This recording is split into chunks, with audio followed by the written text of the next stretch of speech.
Duke, you suck. You shut your mouth!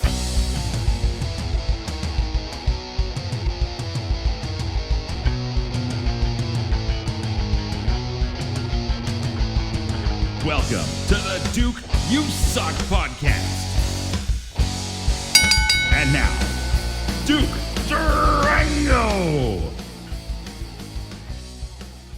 Hey everybody, welcome to the Duke You Suck podcast. I'm here with my very, very good friend, PWA owner and promoter, Kurt Sorochan, the So Rockin' one. Kurt, welcome to the show, man. How are you? Great. Thanks for having me on, brother. How are you doing? Oh, I'm doing well. Thanks for coming on. I really appreciate you giving me your time like this. People may or may not know, but Kurt and I have known each other, almost a better part coming up 23, 24 years, I got to think. Yeah. And that's there aren't too many people in my life that I've known longer than that. That's for darn sure. Never mind have had a solid relationship like we've had over that time. And let me tell you, I don't get up early for anyone on Sundays other than my kids, football, and Duke Durango. And I appreciate that. I get up at 4:00 for work, so 10 a.m. is like a big sleep in for me. Yeah, I'm 5 to 6, and that's a whole new thing for me. But you get used to whatever. But 4 a.m. Oof. I remember going to bed. I remember going to bed all last year at that time. Yeah, man, I was off for a couple months this winter, and I'm now we started working again, but I was working part-time, just getting 8-hour days in. And last week we went back to 12-hour days, and man, I was sucking slew water yesterday, I'll tell you that. Yeah. So what's going on? The pandemic obviously has shut down PWA, unfortunately, for the last year. What have you been doing with yourself in that last year?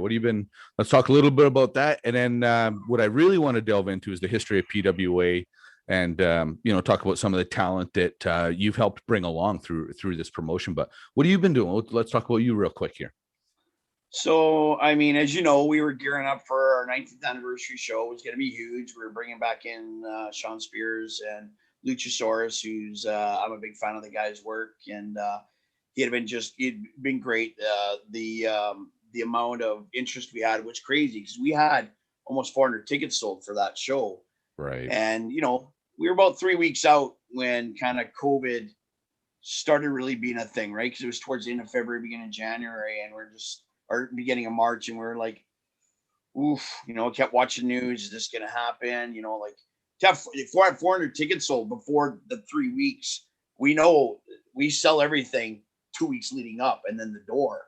Right. Again, we would have probably smashed our record. We would have maybe broke 1,000. Like it, things were going great, and then we got to 2 weeks out, and it didn't look good. And then it was about 10 days before. I started doing all my research, started contacting people with in Alberta Health Services, trying to read everything I could. And it sounded like it was going to come down that they were going to shut everything down, or they're going to make sure at least we wouldn't be able to have 300 people. And right. I'm not picking and choosing. I'm not going to do that to our fans. Yeah, I could say there's 300 of our fans that have been the most supportive, and I could pick them out and say, you're get to come. But yeah, I'm not going to do that. It was all or nothing. And the morning we decided, yeah, we're gonna have to postpone the show, not cancel. We're gonna postpone it. It came down. The directive came down and said, nothing could happen, and that was a gut punch. And I was already planning on, finding more of a career to focus on, and then have still have PWA and still work on it. We've had it so fine-tuned that it can be a part-time thing and still deliver everything that we've been delivering. But it was, not in the plan. And then, then we were just played that, what are we going to do? Keep an eye on things. And then it just, I went and worked with my two oldest sons, my stepson and my oldest son, and they have a landscaping company, and went and did spring cleanups with them. And they work hard, especially my old son, Mark. I've never worked with anyone that works that hard. That kid, just a stud. You've done the work, job. So Yeah, if people have never done spring cleanups, it's nasty work. And you go with a 29-year-old, a 28-year-old, Mark was at the time, and Matt, I think Matt's 34. Right. You know, they're in their prime. And Mark is a machine. If he was in the ring, basically, you know, he'd be a Kurt Angle. Like, he just workhorse. Right. And so they were really good to me. I helped them out for whatever couple of weeks, and then I was tearing up my dad's deck a few days after. And on that last day, something happened, and then I had a freak accident here at home where I whipped the door open really quick and kind of whipped the door open and pulled my other one forward and kind of leaned out to do something, and my bicep tore. Oh. Yeah, it was the freakiest thing, but it had to be from lifting all the equipment, because you know how heavy we didn't have ramps. We were lifting everything up on, and so a power rake and the power rake and what's the real heavy one? The aerator. The aerators are the heaviest. Yeah. Those are hundreds of pounds. You need 2 people lifting them. And just tearing up the deck. My dad had an old deck, and he had like 8-inch screws, like not nails, screws. My dad goes hardcore. And he would just, you know, my dad had a stroke a few years ago. And, you know, I went over there and I'm like, what are you doing? He goes, I'm tearing up the deck. And he's got a little portion. He goes, that's taken me 3 days. And it was like, you know, 6-7 boards. I'm like, what? I'm like, here, I got his big pry bar, and every day I started doing 2 or 3 sections. And so I knew something was wrong right away. My bicep rolled up in its arm. I'm like, well, that doesn't look aesthetically pleasing. So I put ice on it. I waited 2 days, went and seen the doctor. She goes, oh, you need to have surgery right away. I'm like, what? And this is the doctor that she diagnosed my cancer when I had cancer back in 2000. And so anything she tells me, it's the gospel. She goes, get to the emergency. Yeah, get to the emergency right away, and they'll take you in. And I'm like, oh, you got to be kidding me. Like, and I started looking for, you know, full-time work, you know, resumes are out there and everything. And I'm like, yeah, this torn bicep is going to be wildly inconvenient for me. Yeah, like so inconvenient, right? Like, so I go there, and I don't get anxiety often, but I don't like when I can't breathe, and I don't like certain things. So I wait 2 days, and I go on Monday afternoon. And so now it's already been 5 days, and, you know, I'm waiting in emergency. They take me in, the doctor comes in. I had a really great doctor. He goes, so we looked at it. He was the intake surgeon. He goes, definitely it needs, we're positive it's torn. We don't know how much it's torn. And we're going to meet you. We're going to do the surgery tomorrow. I'm like, okay. So, you know, I get admitted and everything, and they come back and say, yeah, it's a good thing, because it's torn right through. It was right off. Right. So they said that's good, because it's easier to reattach like that. And if you would have waited, you know, that's the thing too, is if they can get you into surgery when stuff like that happens right away, they can repair stuff. So when a tendon tears, they want to be able to use that tendon again, right? Yeah, you bet. Because if you don't, if they got to go get one from, say, your ankle or, you know, kneecap or a cadaver, like those, they can tear, especially a cadaver, they can tear again. Yeah. So whatever they can do with complete surgery. So yeah, so we had the surgery, and then I think I took one T3 the day I got home, because it was like 2 days later. My dad picked me up, and he came and showed me the new deck. I'm in pain. We just picked up my pain meds, and I'm like, I was in a sling, and it wasn't really on properly. So yeah, however, my arm wasn't set properly in a proper resting position. I just in so much pain, and he's like, "Oh, and the deck is here, and look at that new wood, and it looks good. Like, thanks so much for pulling it up." I'm like, "Yeah, you're welcome." And I'm like, "Yeah, can you take me home?" Yeah, can I go rest, please? Yeah. So he took me home. I took one, and I got a really high pain tolerance. So I, hardly do I've had ACL surgery and that, and same thing. I think maybe took a couple of Tylenol within the first couple of days, and you don't want to, you get bunged up from it, and you just, you don't want to rely on it, and you don't want a false sense of healing as well. Yeah, and then I was going to go to bed. When you have an injury like that, you have to taste the pain. Do you know what I mean? Like, you kind of, you don't want to, because you want to take the edge off the pain for sure, but you got to be able to use it, and you got to be able to listen to your body. So if you take a bunch of pain pills and you can't really feel the injury, talking about re-tearing is, if you can't feel it, that's a pretty easy way to re-tear it. You know what I mean? and you wouldn't know, right? Because you know Yeah. the pain's blocking it, or it's blocked.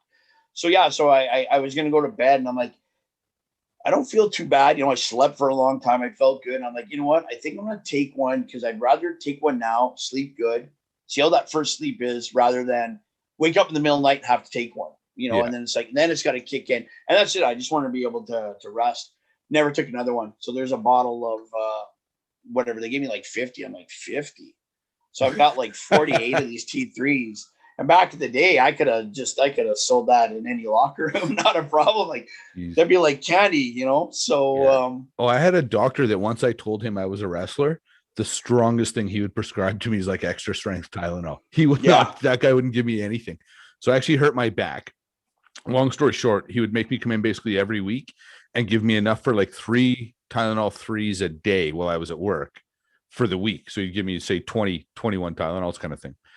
And what I would have to do is wait till the end of the day when my back was in so much pain, take all 3 Tylenol 3s and drink 3 beers with them to get the pain to go away. So he goes on vacation and I go in to see him, and I'm going on vacation and I'm going on a golf trip, and there's a different doctor working.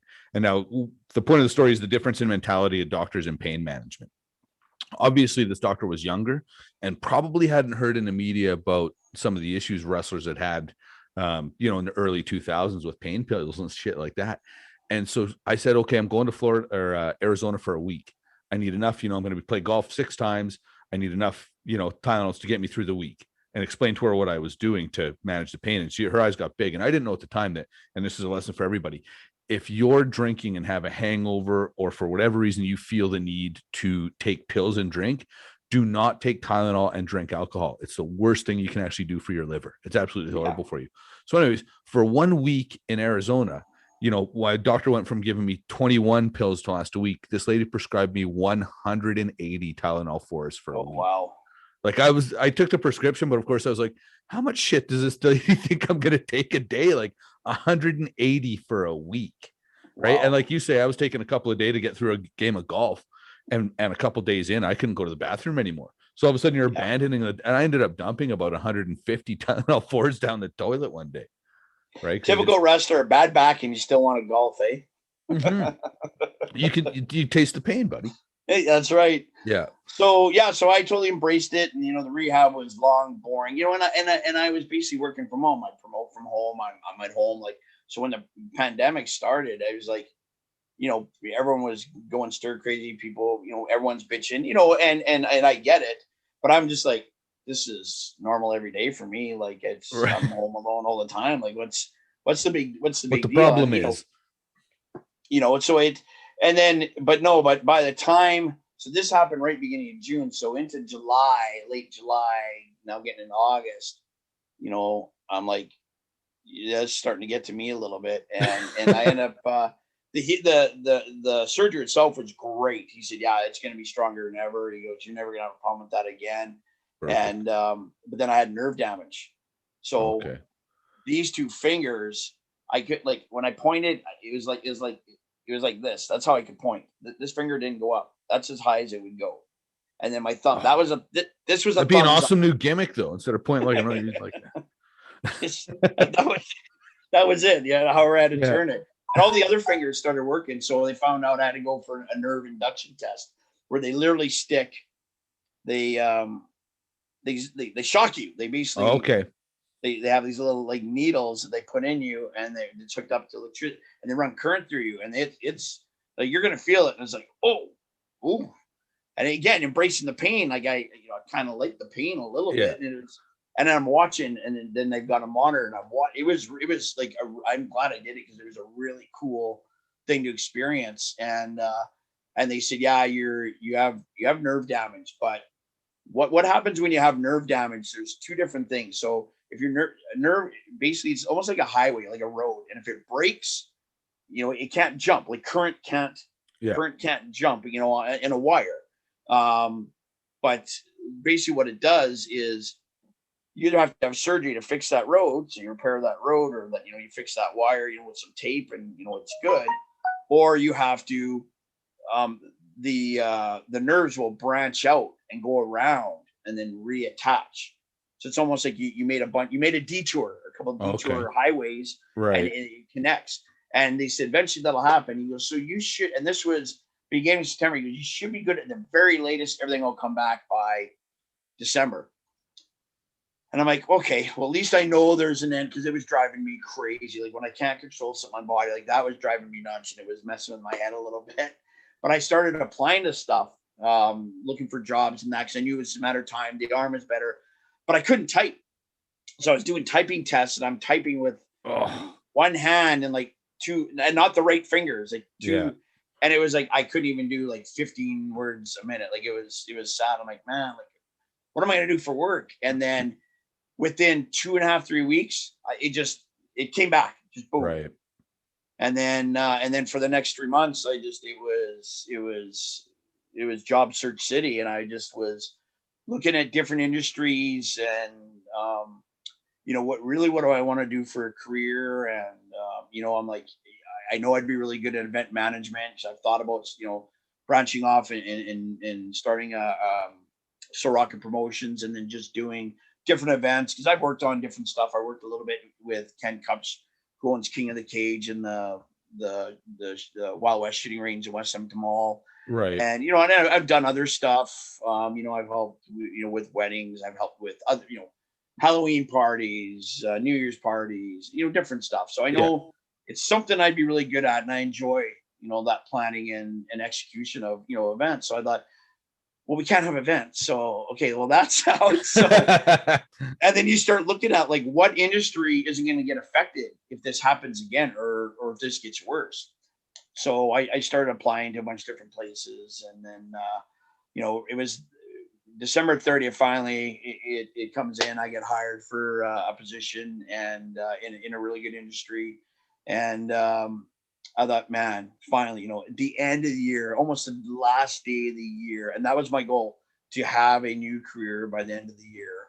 And it happened. And so far, like, congratulations. Thanks, man. I really appreciate it. And it's funny because I've just had so many people, like any of the boys I've talked to, or girls in the locker room, and just family. My family's been really supportive, and friends, and, everyone was really pushing for me. And, Sergeant Hazard was one of my references. He gave a really good reference. And I love said, he's a beauty. Like, again, I put him, you, Ty, Michael, Highlander, Tex, just, my best friends in the business. And there's so many more that obviously we're good friends, but I mean, I've known you guys so long. Wait. Speaking of Ty yelling at old women, people may not know, but Chris Steele is known to shout at old ladies. So I'd just like to ask right now, real quick, how's your mom doing? She's doing great. She's still not over that, Ty yelling at her. That's a big scar. I mean, when a guy that size starts yelling at a little old lady like that, that's not cool. She said she's not happy with you calling her old either, because she's only 77. Okay, well, let's say middle-aged. She said you guys are going to have words when she sees you. She's still upset how you mess up her merch table. So, hey, I have not messed up the merch table for over 2 years. You never do it when she's working there, but if anyone else is there, if I'm standing there, it was a random thing. But I preferred that, messing it up, than Billy just stealing stuff whenever, he wanted. So, yeah, see, I'm a lot of things. I'm not a thief. That's right. Right. I'm just an asshole, disorganizer. No, she's doing really good. She, of course, she had her own routine. Her and I have bonded a lot more. I mean, I've been always close to my mom. Everyone sees us, and everyone gets, for the most part, we'll get a kick when we argue, whatever. We get on each other's nerves and that. And she likes to really nag me, and I'm not as patient as I should be. And I mean, anyone that really knows, I love my mom to death. Your mother's a saint. She is. And when I'm a dictator, trust me, even if people don't see it, I apologize profusely. And there's a lot of making up for it. Don't you be a dick to that woman. I'm going to come up there and throw Tom Brady on top of you. Yeah, you sit and have to listen about Tom Brady 5 times a day. And, you know what? I apologize, because he is handsome Tom Brady. We're not addressing him properly. Handsome Tom Brady. That's what she says. She loves Tom Brady. First time we had birthday, actually, we were going to take her to a game in New England, and we were going to try and arrange a meeting, and it's just a really hard thing to do. Right. And then we've looked at it every year, but my cousin, he's He's a professor of, I don't know if it's not soil science, but turf, whatever. But he teaches at the University of Tennessee. Okay. So I believe he might be the turf master, or he's a consultant for the Titans in their field. Okay. So I got to keep watching the schedule. But if Tennessee hosts Tampa Bay this next season or the following season, I know my cousin could help make it happen where we could get there and get on field level where maybe my mom can meet Tom Brady. And that'd be that would make up for any shit that I've ever given my mom. If she ever got to meet Tom Brady, and people don't realize, like, there's a lot of people who love Tom Brady. And don't get me wrong, he is one of the greatest of all time. I still won't call him the GOAT, but that would be everything. She'd cry. Like, she literally would cry. But she would also, like, she'd probably grab him and hug him. Poor Tom. It'd probably be really awkward. Because she did the same thing to Booker T. She did the same thing to Samoa Joe. And I mean, they all loved her. Like, all the guests that come in, they love my mom and JD, right? Like, who doesn't? They're great ladies. But no, so it was a bit of a culture thing for her because she's very independent still, even though she's in her 70s. And my mom's in good shape. Like, other than she's got to have ACL or she's got to have rotator cuff surgery on both shoulders. Oh. Yeah, it's bad. She's starting not to be able to raise the one. That's probably from having to beat on you so much. A little bit, but she used to work in a beer store. Okay. And when my mom was in her 50s, she was in the cold room. She was taking them cases and she's filling the rails. She worked hard her whole life. You know, she grew up on a farm, and you see my mom, she's all of 4'11" 3/4. She'll say 5. That's what. Oh yeah, she's no bigger than a minute, your mom. No, it's 4'11" 3/4, and she might have shrunk a little bit, but she'd get so mad. But she's always worked hard her whole life. She's been working since she was 14, 15. She quit school to help my grandma with her 3 younger siblings. There were 16 altogether. Like, which was very, very common in that time, right? Like, yeah, it was. I know a lot of kids. My grandma was pregnant for basically 20 years. Jeez. Starting at about 16, 17, I think it was. So, you know what's funny is I always say when those people, like, what's that family, the Duggars, and they have 19 kids. Yeah. I always say, like, you're having kids now simply to raise your other kids. Yeah. You know what I mean? Like, it's ridiculous because that's what ends up happening. That's what happened. So the older kids started taking care of the younger ones. Absolutely. And the oldest one in our family actually became a teacher, and he actually taught at the school. He taught his siblings. But of course, nobody wanted to stay on the farm. Nobody wanted to be a farmer. Farm life wasn't for any of them. So they all moved away. And eventually my grandma took the youngest 4, and then she left my grandpa and moved to the city. And yeah, so my mom, she's always been really independent. She's going to have that surgery, hopefully, because of COVID. It's been 19 months. They said you'll have it between 12 to 16 months. So she's a little bit past her time frame, but she'll probably get it this summer. It's going to be a long rehab, but she's used to getting up. She goes for coffee with a group of senior ladies. They go to McDonald's, and then she goes and does her banking. She goes to Rexall. And she does, whatever she got to do there. And then she gets her groceries, goes home, and she was used to getting groceries every day, a little bit every day. Right. So now, culture shock. She couldn't do that. She couldn't just go to the mall and just walk around and mall walk and shop. And now she's like, okay, Mom, I have to come get you. You either have to give me your list or I'll take you. And that was a thing. And then to go take her. So her fridge is never full. Right. We got I said, Mom, is that all you're getting for groceries? You spent $60. Well, that's all I need. Mom, we literally can't go every couple days. You have to stock up. So it was a real clash of wills to get her to understand that I care about you. You need to listen to me. I'm smarter than you, Mom, but you got to stock up, because if anything happens and then I'm not allowed to come to your house, you got to have food. Yeah. And we can have it delivered to you. So then I made her fill her fridge and her freezer, and she really didn't like it. But she goes, well, I don't feel like this. Well, I don't feel like buying that. I said, Mom, you buy it because maybe you're going to want it in 5 days. Yeah. Don't buy what you think you're going to want today. You have to think. So she got good at it, and you're going to be shopping a couple weeks at a time, right? It just makes it easier. So we started going out every 10 days anyway. Okay. Her staple is cheese and tomato sandwiches. Loves them, and that's something that she will have all the time. She'll toast them. She'll have them regular. She doesn't like breakfast. I can get her to eat oatmeal sometimes. She's just funny. And if you know my mom, she is one of the pickiest eaters you'll ever meet. Really? Oh, we go to Boston Pizza, and everyone knows. Stubborn on top of that? Oh, yeah, of course she's Ukrainian. So she's my mom. Of course she's stubborn. So we're sitting at Boston Pizza, and everybody knows. So whether we go when my sons go out, we take her out, or it's with wrestling after a show. Because, Jeanette will go all night with the boys. Right. Like, she'll go have a beer and she'll whatever. She can't drink like that anymore, but she'll go out. She doesn't get tired. She's a night owl. So we will go and we'll eat, and then she'll look at the menu, and everyone knows what she can order. She will order a medium or a small pepperoni and mushroom, sometimes a green pepper pizza. And she'll always say, "Oh, can you make that edge to edge?" Because my aunt and uncle are taught her that. So a lot of people don't know. You go to Boss Pizza, you ask for your pizza edge to edge. You don't end up with that big, thick crust on the end. So they toppings, everything smooth out edge to edge. So she always says that. So everybody knows that. Always easy on the sauce. So she'll look at, well, maybe I'm going to have this, or maybe I'm going to have that. And everyone will just laugh because they know it's coming. She goes, I'll just get a medium pizza. I'll just stick with Old Faithful. You just get that. And she'll get pasta. She doesn't mind pasta there. But we go anywhere else. We go to this restaurant, Capital Pizza, which is a really well-known place in Edmonton. And we grew up right behind it, the original location. And we've gone there. We go there for my birthday usually every year. We didn't go this year, obviously. But every year we've gone there, she's ordered ribs or she's ordered something different. The baked potato was rotten. This was no good. That was no good. So half the time she doesn't even eat her meal. So then where do you want to go eat? And she goes, oh, it doesn't matter to me. And then she goes, but I don't want burgers. I don't want whatever. I don't want it. And then everyone will go, Grandma, what do you want? What do you want?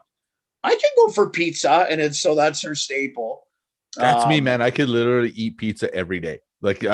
Oh man, the worst job I ever had was working at a pizza place. Not because it was a bad job, but I gained 30 pounds in a year. Yeah.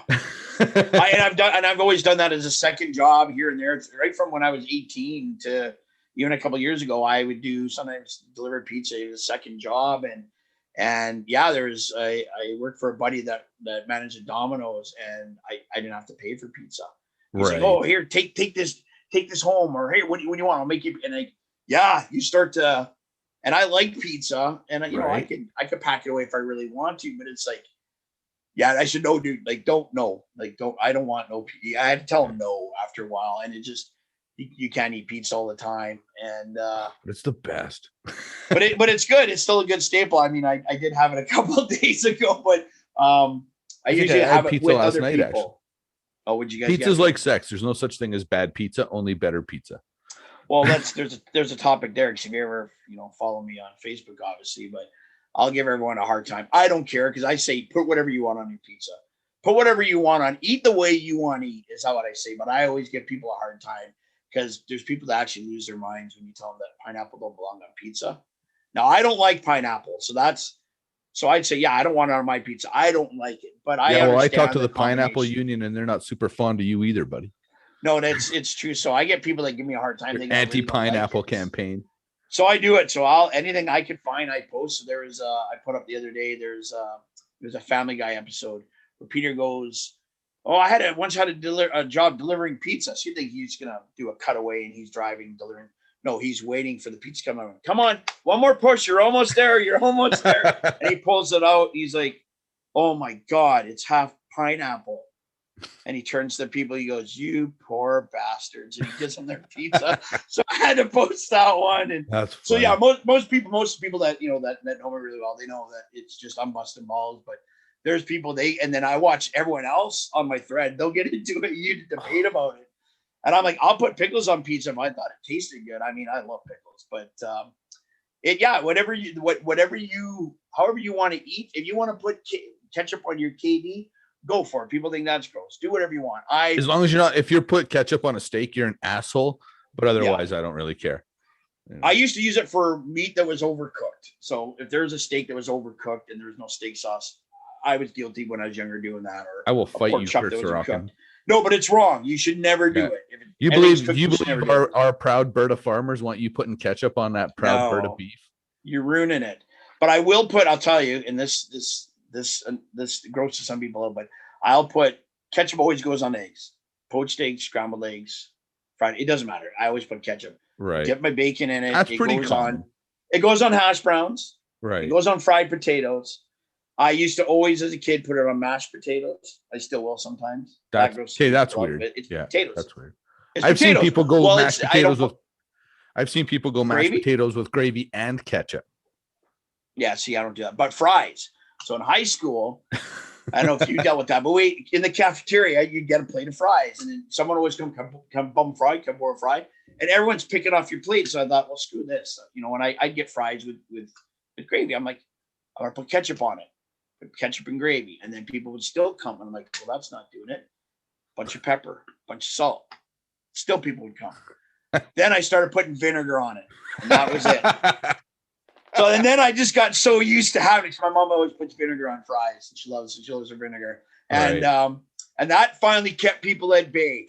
That was the secret. That was it. And you had to be such a glob of mess. It was either that or you literally I stabbed a few people with them plastic forks. One guy, the fork actually stuck in. Jeez. And he never tried that again. But it's Kurt don't share food. Now they say, I remember going into fast food restaurants as a kid, and a lot of times there would be like at Willie's restaurant, I think they used to have a bottle of vinegar sitting on the table. You know, you'd have your little condiment station, there'd be vinegar packets in there. And I don't look around. I don't really see that anymore now. That was a big thing. You always had, I remember back in the day, Dairy Queen did the same thing. They had vinegar on the table, and you had your salt and pepper was on there. And ketchup maybe, no, I think the ketchup was way back in the day. So again, we're talking in the 80s. So, and the other thing is my mom, if she gets a burger, she hates A&W. She doesn't like Burger Wait King. a second. Wait. I need to wind this back a minute. Yeah, you might have to straighten her out. Your mom hates the home of a $3.99 teen burger? She does not like the $3.99 teen burger. The mozzas could go on sale. She won't like them. It's not as good as it used to be. You don't understand. When they had car hops and they used to bring it to you, it tasted better. It does taste. It's funny because we could talk about burgers forever because I'm probably one of the biggest burger connoisseurs I know. A&W, they're one of the only places that actually you can taste the seasoning in their meat. Like you can taste that in the patty. It is a different taste. And she just doesn't find it as good as it used to be. Yeah. And A&W, please go back to selling that season. They were selling the seasoning salt. You could just go buy it. That's right. And they've stopped now. Because I would always put it on my wife makes me pan scramblers, and I like to put it on my shredded hash browns in the morning. That's what I had for breakfast. I made my own pan scrambler. There you go. So it's funny that you say that because you want another secret. Is it A&W? A lot of people don't know. So we're giving some good information out here. It's educational. When you go there, you ask for root beer sucker. They have root beer suckers. They taste just like the root beer. I did not know that. They usually will only give them to kids and kid-minded adults. But if you ask, if they have them, they don't always have them. Is that right? If you ask, and they'll be surprised when you ask. It's almost like a fast food hack. Right. Yeah. Yeah. And I went one time and I asked a lady and she goes, "Oh yeah, we do." And she gives me one. "Oh, here, I have another one." And then I was really patient and it took a little time. And I think all I got was like a little wrap or something one time. And she come back, she goes, "Here, you're such a sweetheart." She gave me like a big handful. So I had them for months because I'd have them just every once in a while. But yeah, no, it's I'm not a big candy guy. I'm a chocolate guy. Right. I don't eat a lot of that type of junk food. I still like fast food, unfortunately. I love to eat clean. And I do most of the time, but I'll still indulge in food that's not good for you. I'll admit I eat like dog shit, but I work hard, so I can kind of burn some of it off. That's kind of the balance at times, right? Yeah. So it's funny. So my mom, she loves Dairy Queen. That's still her favorite. Hers and mine. I've always loved Dairy Queen. She doesn't like Carl's. I love me a Double Star. She likes Wendy's. And she'll and she doesn't get she always get a quarter pounder. She can't eat that. But her, you'll never guess. Her favorite place is probably the shittiest fast food you can eat. Arby's? No. Oh, Arby's is great. What are you talking? Me and her had Arby's 2 weeks ago, and she's like, "Oh my God, this was such a good idea. It was such a." I really enjoyed this. And we just had that right. That was my just first had- job, one of my first, my first job. I worked at Arby's. And now here's Oh, an really? Arby's hack. Okay. I don't know if they still make the chicken sandwiches the way they did, but their seasoned chicken sandwich, like the deep fried one. Yeah. If you go in there, get the deep fried chicken sandwich and then get them to put whatever that cheese sauce they use there, Right. put that on the chicken sandwich. That'll be the best chicken sandwich you ever eat. See, I got the little Snackwich one, and all it is, it's a little powdered dry bun with no mayonnaise or nothing on it, I don't think. And then they just put a chicken finger in it, and it's not hot, but it's very peppered, like peppered, like. So I get like really bad heartburn from it, and I'm like, okay, I can't ever have these again. But yeah, we just got a simple beef and cheddar, and it's funny that you say that. So it was my buddy's first job, and where my dad lives on 50th Street, it's right across the street from this real famous old country bar. I don't know if we ever took you guys there. We used to go with Herc all the time. He loved it there, Hercules. It was oh, you know what? I can't remember the name of this country bar now all of a sudden, but it was on 50th Street, and we grew up right across the street from it. And there's a doornail shop that moved there, and it was next door. But the Arby's, when we moved there, there was nothing there. Like there wasn't like this where a medic center was built. There was nothing there. There was like Mama Leone's, which then it got, within a year of us living there, it got bought out in this family. Franco's in Edmonton. They're kind of well-known restaurant. They opened up there, but the Arby's was built, and we went there the first night. Me and my mom, and we both got food poisoning. and my buddy was the one working that day. I didn't eat there again for 3 years. So that'll do it, eh? It just turns. But anyway, it's McDonald's. She loves McDonald's, and I'm forced to go there with her because we'll go run errands. She goes, "Okay, I'm gonna buy. Where do you want to go?" And you know what? I can have a Big Mac. McDonald's every once in a while, but let's be honest, it's crap food. It's crap food, quick and cheap. And if it wasn't, that's why I'm not scared of vaccines, man. I've eaten there. McDonald's. I eat cheesies. Like I eat so much bad stuff that there can't be anything worse than that vaccine than the shit I eat on a weekly basis, anyways. Right? Can't take you down. Yeah. All right. Now you mentioned Hercules Ayala. Let's start talking. Let's bring back to 2000, 2001. You and Tex Gaines and Hercules Ayala, from what I understand, sit around, come up with the idea of PWA wrestling. Let's talk about that. Let's talk about how that all started for you guys. So it was really crazy. So basically I worked for Stampede from about 97 to I think early 2000. So it was basically, it was 3 years, and it was baptism by fire. I mean, basically, because you weren't on the, because again, you were a smart married man, so you didn't go on the road as much as some of the other guys or whatever. So I was a little more choosy about the trip. Yeah, and you were smart about it. But I mean, I was going on the road, and at the time, I was offered by Carl DeMarco, who is WWE Canada president.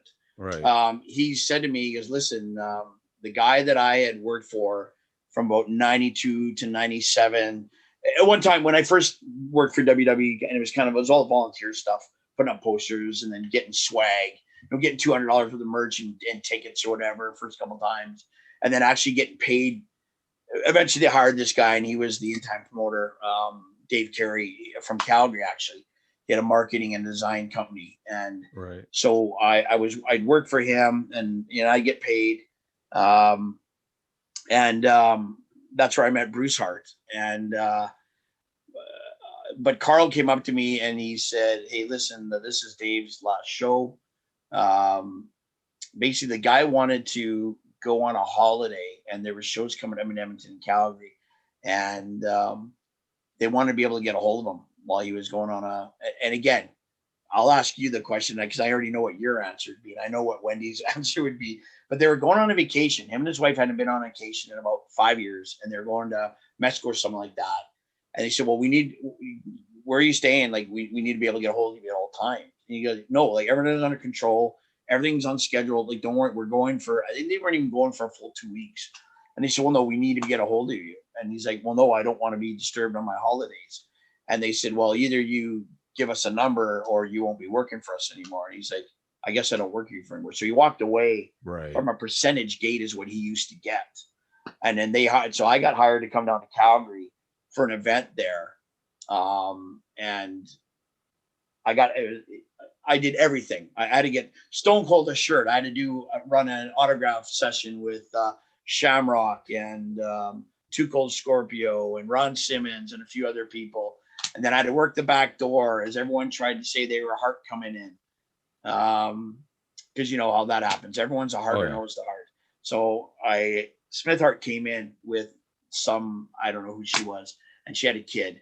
And he goes, and I'd met Smith once, and he said, you know, I'm Owen's brother. I said, yeah, no. And I thought the lady was with him, and I just, maybe they kind of knew each, whatever it was, but Owen was there. And I said, Owen, there's some people to see you. I brought Owen there. The lady ran up and hugged Owen and then grabbed the kid. And then Smith, can you take a picture? So Smith takes his picture, and she's like hanging off him, just like totally marking out. And she goes, I used to babysit you, when you were little, I used to babysit you. And then I could see Owen was like really uncomfortable. I said, and they need you in the back. So I walked him away, and he's like, oh, thank you for that, Kurt. He goes, although you did cause that. And I'm like, I'm sorry. I had no idea. I'm really sorry. He goes, you know what? I'm starting to think now. I'm like, what? He goes, if she really did babysit me, she goes, I wonder if she dropped me. So you're typical Owen, right? Like he was. I mean, I love Owen stories. But, all right, let's. I'm going to fast forward this to PWA. Yeah, sorry. So where I was trying to go with this is, so near the end of Stampede, that's when Hurt came back to wrestle, so I think he was there maybe for not even a full year, but he had, had to dye his hair again because it was gray and leave that little streak that he had. Yeah, the gray patch. Yeah, and then and then that's when also Cuban had come back, and Jerry Morrow and Gamma Senior, and so it's really cool. And then we started doing some shows. And there's once, twice you went on the road with Herc, but we just got to him and I. We got along really well. We got to know each other really well. And of course, the first two guys I met in Stampede really were. I pulled up for to go on an event, and two guys I'm supposed to drive. Ross Hart tells me I'm waiting at this gas station, and a Trans Am pulls up, and out gets this 6'4" native guy, and then a beat up truck shows up, and out gets this big biker looking bald headed redneck, and it's Tex Gaines, and that's who I had to drive go on the road the first tours. Those two guys. So Thunder is another guy that just one of my best friends in the business, obviously, and a guy we all admire and respect. So, and then, so then Herc was always a kind of a part of stuff, and we talked lots. And I just remember being at a show, and, sometimes the booking we didn't agree with the booking sometimes. And sometimes, we would get, and again, I'm not picking on Bruce or anything, but sometimes stuff would be just outlandish. And I think, sometimes it is for his own entertainment and giggles. And I think it's gotten to a point with me where I think there's almost, even at the, what I'll call the elite levels, I think that happens more than we realize. Yeah. Some of these promoters and whatnot are simply entertaining themselves. Cause we always use the adage, like if you can pop the boys in the back, it'll probably pop the fans. And there's some logic to that, but not always. Don't go too far. Don't go too far. Make it an inside thing where it doesn't interrupt the flow of the show and of the match. But it's you guys can have a good laugh. The fans may find someone irritating, but the guys in the back will be killing themselves if they know, because they're in on and kind of know. But you don't want to mark out for yourself, and you don't want to take away from the match, because you're there to entertain people. I'm paying you to entertain people, not to entertain yourselves. Well, so and promoter, the thing is, you got to do it. You can do it because I think on a certain degree we've all done it, but you have to do it within a context that the fans never know you're doing something like that. Right. Do you know what I mean? Like, something that comes to mind real quick was that when we dropped the belts to Matthias and who the hell was his partner? Was it Cody at the time? Probably Thickness. Do you remember this when it was the Thickness actually. And it was a 3-way with Team Hall of Fame, Prime and Moore versus Thickness and Matthias or Colton Kelly. And we didn't tell them we were putting them over for the belts. That's right. So they come in the back and they thought they somehow the finish got all screwed up, and we were like, they thought they were going to get in trouble. Yeah. So that was one of those things, like within the two teams, we came up with, hey, let's mess with these guys, let's put them over, but make them feel like, but the fans never would have known that. That was something that we wanted to happen, and the fans wouldn't have known the reaction we got when those two guys came in the back. Do you know what I mean? Not to put us over, but I mean, to me, it was one of those really funny things. They come in the back, they're like, we're so sorry, Jordy. We don't know what happened out there. I'm like, don't worry, boys. That was the finish. We just didn't tell you, But having said that, I thought about this a little while later, and we kind of ripped those guys off because they got to win their first tag team titles, and we didn't give them that opportunity to kind of celebrate it. Their first tag team title, and to some people, it might not mean a lot. But to me, to get your first title and the whole time all you're thinking is, oh shit, oh shit, oh shit, oh shit. Yeah. Right. Well, but you know what? But in the same time is we gave them a good healthy run. So, they got to celebrate, I guess later. But also I think that match was better because had you told them they were still, pretty green, they would have been nervous. Yeah. And that might have taken away from the match. So in a way, you might have actually done them a favor. Right. In that. So, but yeah, so I mean, I just remember Herc just looking around and he's like, hey, boss. And he always called me boss. And I just loved Herc. Because that's a guy I grew up watching on TV. Yeah, for sure, man. This guy was legit, like superhuman to me growing up. And he goes, hey, man, he goes, we can do this. And I'm looking, I'm like, do what? We can do this, man. We can do this ourselves. And again, when I was saying baptism by fire, like I was the only guy I knew at the time. And I'm sure there's other guys that have done it, but we'd go on the road. I would help set everything up, deal with whatever group we were working with. I'd set up the music, set up the merch. Then you were doing it anyways. Well, then we'd get ready to start a match. I'd be the announcer, start the show. And I'm like, and your referee for tonight, off would go the jacket, me. And I'd have to ref because we would send such a short crew. One time we went out with 6 guys, and Ty, again, because he's got to ruin stuff all the time, gets hurt the first night. Typical Chris Steele. Chris Steele, just the worst. Yeah. So we had to, and then I would have to like count the 1, 2, 3, and then I'd have to go grab the mic and go by the music, turn the music on, and your winner is. And for every match, and then we had to do settlement, tear down everything. And I helped with ring crew. I was on ring crew with Divine and Ruffy and Billy in the beginning. So that actually, so when Carl DeMarco offered me, sorry, just go back really quick. When he offered me that, I was to become the promoter for WWE locally in Alberta. At the same time, Bruce Hart offered me to come work for Stampede. Right. I'm like, man, I grew up watching Stampede. Like, that'd be like a dream come true. Working for WWE though, like, and I just thought I wasn't ready. And I thought you get one shot, kind of doing stuff with WWE. You screw up, you wouldn't get asked again. I could always come back to that. So I thought I'm going to learn everything, and I did. Like I learned everything from Bruce and Ross. So I'm always forever grateful. So anyway, so I said to Herc, I said, well, what do you mean? He goes, we can run our own events, because they were no longer run in Edmonton, and it was just Calgary. So I said, you think so? He goes, yeah, man, let's do this. We'll get a ring. So we bought Gil Hayes had an old Stampede ring. We bought that off him. And then we started planning, and we decided, okay, well, before we launch in Edmonton, let's do some practice shows. So I talked to Thunder, and we were going to do Obima. This is going to be the very first PWA show ever. Then we were going to go to Toefield outside of Sherwood Park, and we were working with the Drama Club there. And being a thespian yourself, you understand, they struggle. They wanted a fundraise or whatever. And then we were going to do Two Hills Come Home. And that'd be like, let's do a string of shows, see how it goes. Was the sound system crappy? Did this not go well? How was the ring? Whatever. So we go to do the first show in Obima, and there was over 200, maybe almost 300 people. And we get there at the ring, and somebody showed up with the ropes on spools. The ropes weren't made. Oh, couldn't get braided. Yeah. So I'm not going to out the person, because he's never lived it down. But that's a pretty big bed sheet. it was his only thing he had to do. You had one job. Yeah, he had one job. And then I get there and Hurt's like, hey man. I'm like, and it's not like a hey boss, like a loving it wasn't friendly.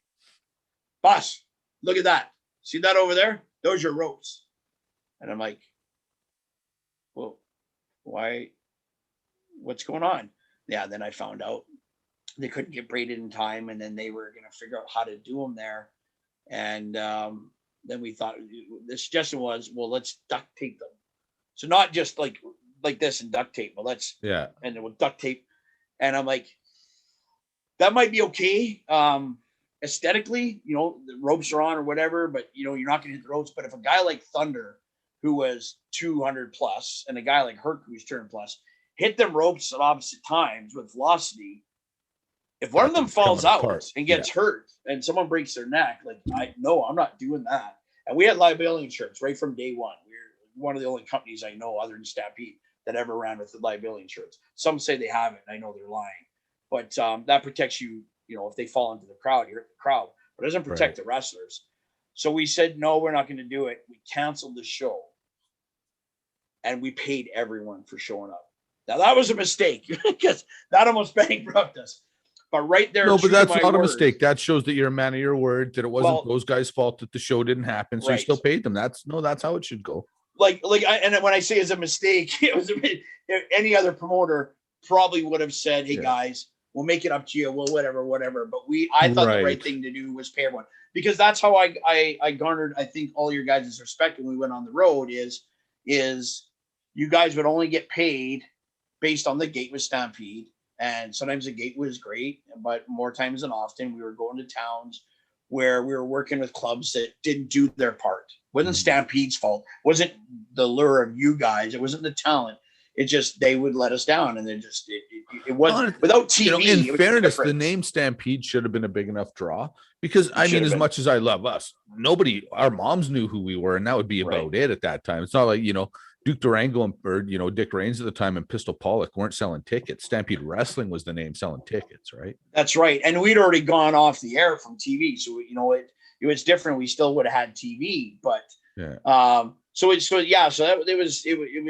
was hard in that respect. But so then the first official PWE show was in Tofield, and we had almost 200 people there, if I remember, 180, something like that. And the show went great. I think we actually made a little bit of money. It was a great show. And then we went to Two Hills, and Two Hills was terrible because I think it being the same day as a WWE pay-per-view, we did an afternoon show. Right. And I think that was Phoenix Taylor's first show. We threw him in the ring with Chris Steele. That was his first match. Poor Phoenix Taylor. Yeah, he beat the crap out of him. But and then so we worked with the club we worked with. I can't remember if it was Elks or something like that, but it was an RCMP officer. He felt really bad. I think we only had 40 to 60 people there. We lost, then it wasn't that bad because we lost a couple $100.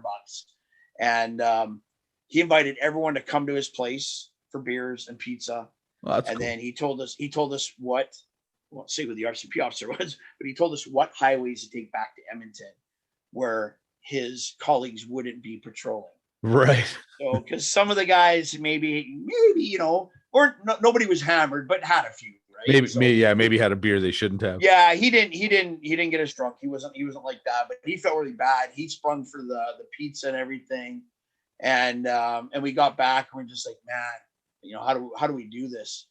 So then we started getting things ready, and we had someone else come to our aid and kind of help us, and we said, well, listen, we can't just kind of rely on what Stampede did. We're gonna have to advertise. We went on the Bear. We went in the Sun. We bought advertising. So I had to help create those ads.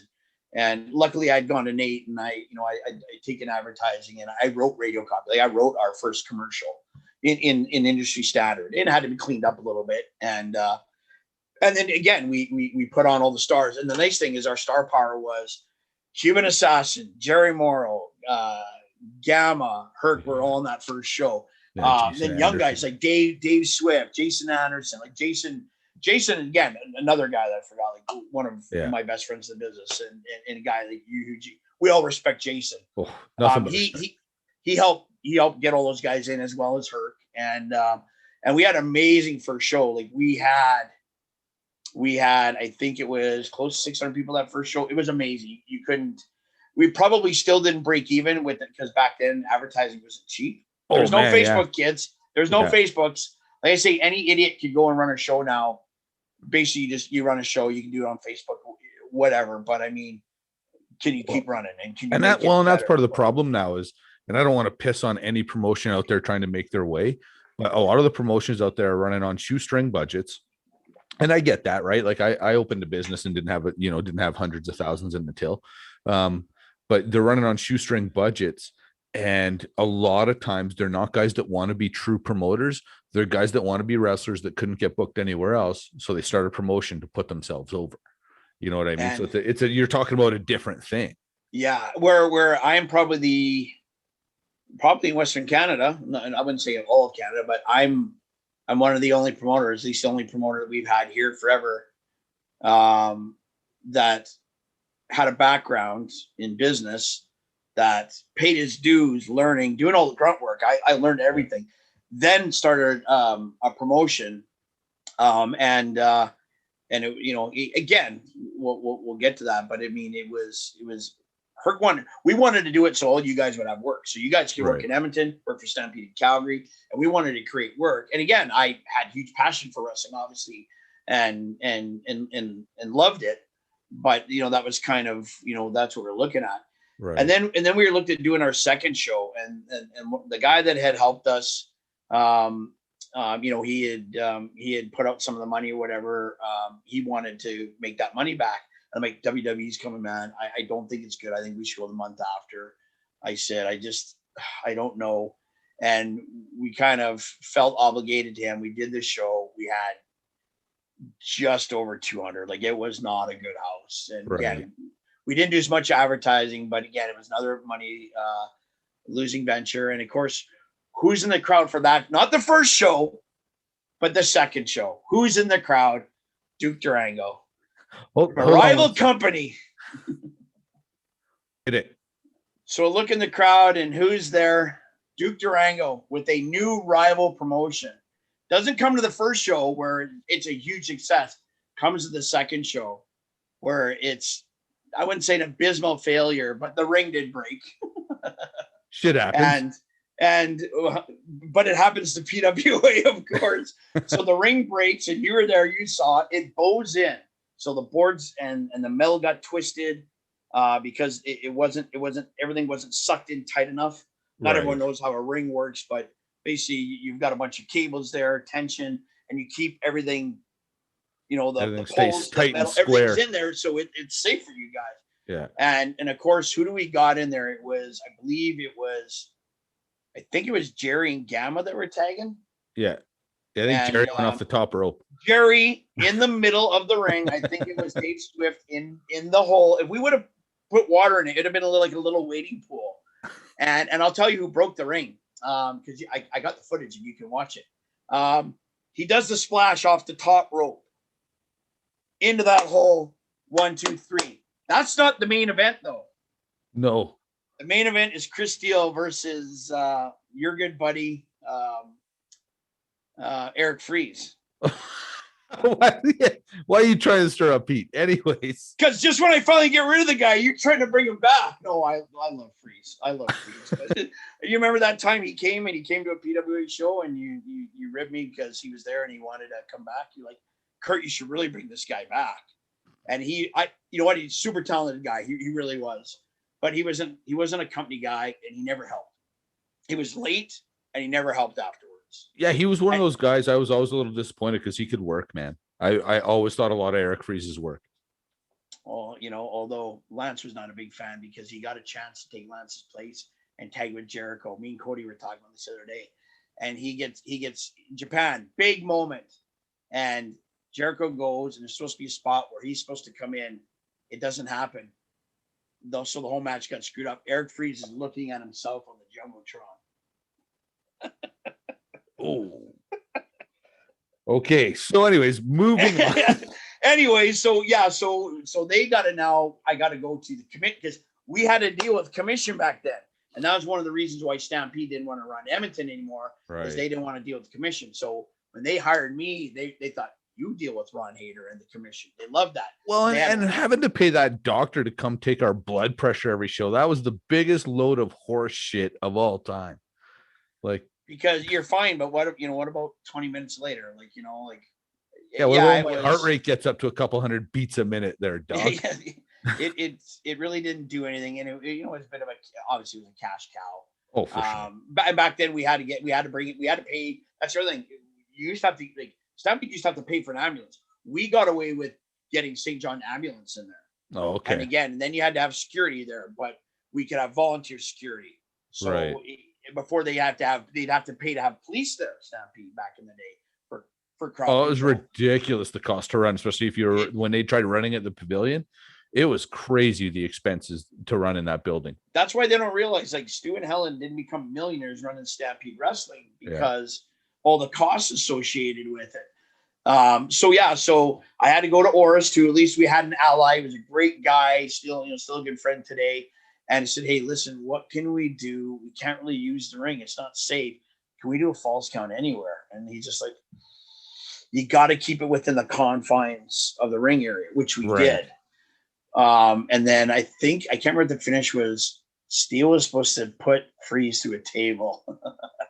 And we got a table, and I never knew about tables breaking, whatever. They're not sawed in half. They're not where people think they're totally gimmicked or whatever. Yeah, people think we gimmick tables. I never was involved in gimmicking a single table in 20 years of wrestling. About the only thing we would ever do is if it had the metal edging that went around underneath kind of thing, we would take that off because that wouldn't bend. When you would break, that wouldn't bend, and then someone could get hurt in that way. We'd only take that off, but we never did nothing physically to the wood, the table, whatever. But it was this thick, so probably 3-inch thick, solid, no particle, nothing. And I just remember Eric Freeze bouncing off that table. I should laugh, the poor bastard. And I remember him like, no. And I think they tried to break it again. It wasn't happening. And eventually, so. And those are two pretty big guys. Oh, like, yeah. They were both 250, right? Neither of those was a small guy.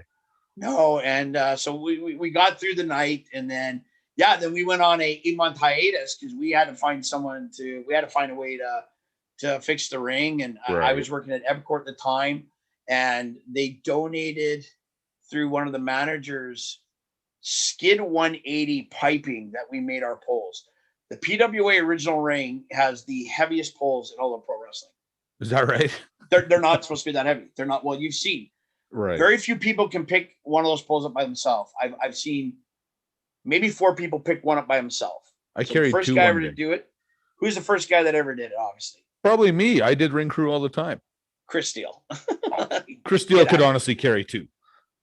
He did carry 2. So that's the thing. So he carried it once, and then I think Richie. Because for Richie's height and that, he's a genetic freak. Both his brothers, that whole family they're all under 5'7", and they're all ridiculously. I'm not putting myself over, but I'm sure I carried one of those posts by myself. Well, you might have as well. No, you might as well, because I didn't see everyone. And then I think, what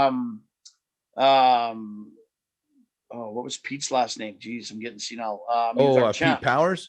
Pete Powers. No, not Pete Powers. Giselle's Brett Morgan? Brett Morgan. Not Pete. Brett Morgan. He did it for sure. And then I think one other guy did.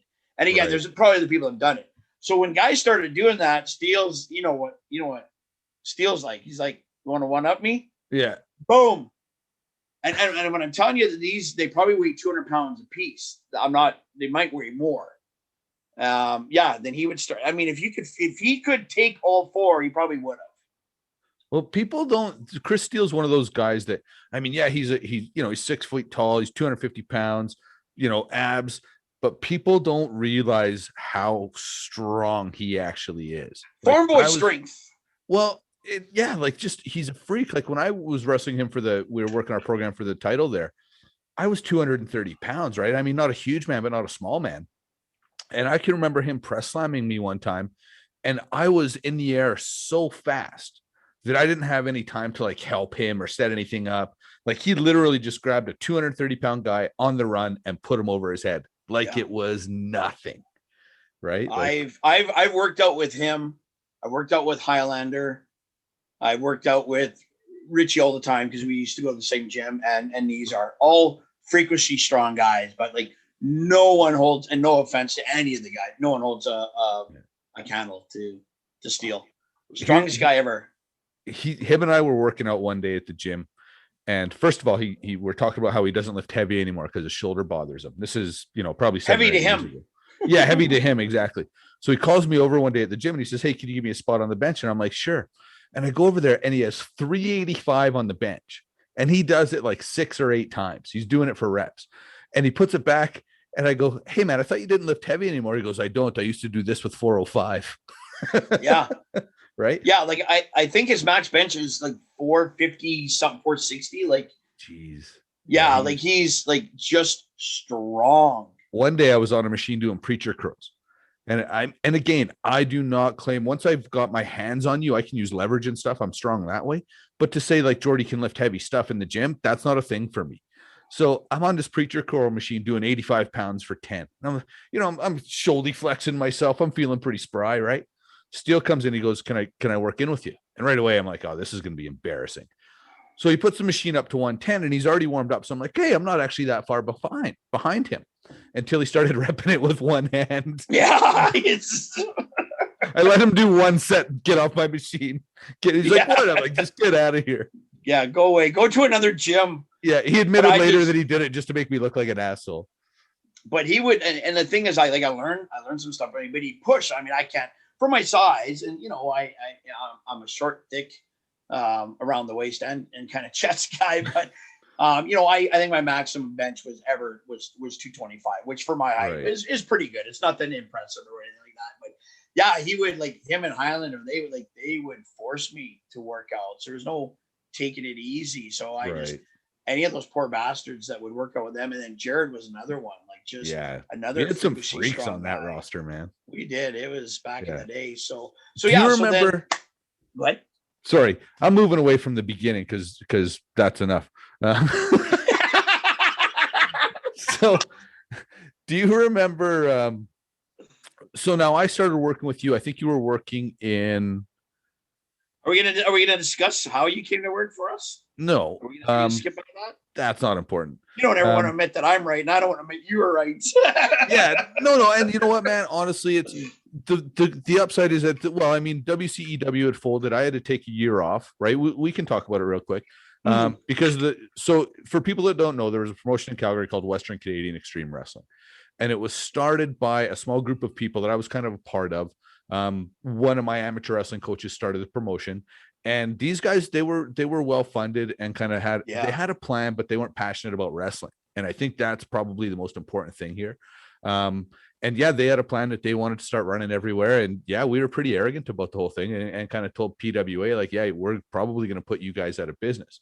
And, but at least you guys offered me a job because you knew that I could be the guy. Yeah, I would have much rather work with you than against you, right? Especially that we always had a friendly relationship. Now that company again didn't last, obviously didn't put PWA out of business, ran some good shows. But there was an element that got involved in that promotion that forced me to walk away from it. Do you know what I mean? Yeah. And so I called it a retirement, and there was some other stuff going on. I had a Japan trip pulled out from under me at the time. So I was a little bit disheartened by the business and then, having these arch criminals run this wrestling promotion.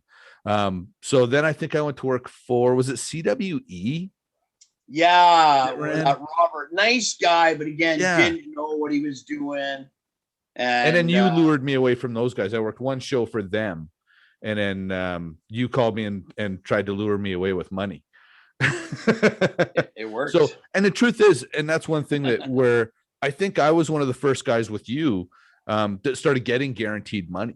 Do you know what I mean? Yeah. And right or wrong, I think I somewhat credit myself. If I'm going to credit myself with anything, I think this is something that's cool, that I was one of the first guys to kind of start getting guaranteed money. And then you realized the value in that, and you started giving everyone else guarantees too. Right. So, and that was the thing at Western Canadian Extreme Wrestling was actually, I kind of said to the promoter that wanted to run it, that if you couldn't guarantee it, and the money wasn't necessarily what was important, it was that win, lose, or draw, no matter what, the guys knew it was going to be in their envelope at the end of the night. And I told them, if you can't guarantee even, let's say $50 for a guy, if you can't guarantee that, you can't afford to run. And that was a mentality. And he shouldn't run. Yeah. And that was a mentality that you also took on later, right? Yeah. If I can't give, these top guys at least some sort of guarantee, then I can't afford to do this. And I give you full credit for that, because it did change to a certain level. It changed how wrestling in Alberta worked.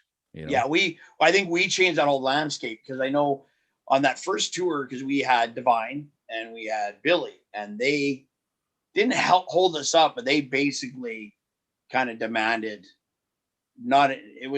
I want to say it was unprofessional, but the way it was done, and they knew that we had just taken a beating, and that I was a man of my word, and we paid everyone that first show, and there was just no leeway there. Like, they weren't going to leave until they got paid. And right. Put a real sour taste in my mouth, because I'd always been good to those guys on the road. Like, again, that's why I think I earned everyone's respect is I was giving guys advances off the gate before I'd go deposit for Stampede, and then I'd have to hear from the office they weren't happy that I give you guys, but guys didn't have money for food. Guys didn't have. Oh yeah, we'd go on the road for 2 weeks and I'll get paid till we got home. But then every time I do the tour, every night I had a show, I would get you guys a free meal, because we would do an autograph session at Boston Pizza. Yeah, we'd usually get something to eat. I knew how to get through. I knew how to earn respect. Get the guys fed and get them paid. And the only one that was even better than the BPs. Well, better's maybe not the right word. But remember when we did the Hooters gimmick in that was in West Edmonton Mall. Yeah. I remember people saying like, "Hey, we seen your picture in the Hooters in West Edmonton Mall." Yeah. So we because I had done it with WWE, and so I've known since they opened. And a friend of mine from high school, she was a GM there, but I've always known the GM there over the years. I mean, they're all gone now, but Hooters is gone. Right. Horrible food. Well, that's what I mean. It wasn't necessarily better. I mean, some of the talent was obviously better, but the food was dog shit, right? But I mean, and it just, people have always bragged about that. My friend, she worked for Hooters for years in Calgary. His ex-girlfriend from elementary or junior high, and I never give her a hard time, but every time I put up that Christmas photo and it's in Calgary, it's me as Santa and the two girls from Hooters are with me. I put that up for her every year, because she's the one who devised that. And it was a fun atmosphere. Let's be honest. People went to stare at the girls, and the beer was always flowing. It was good. Like, cocktails were good there. The food everything was deep fried. It wasn't great.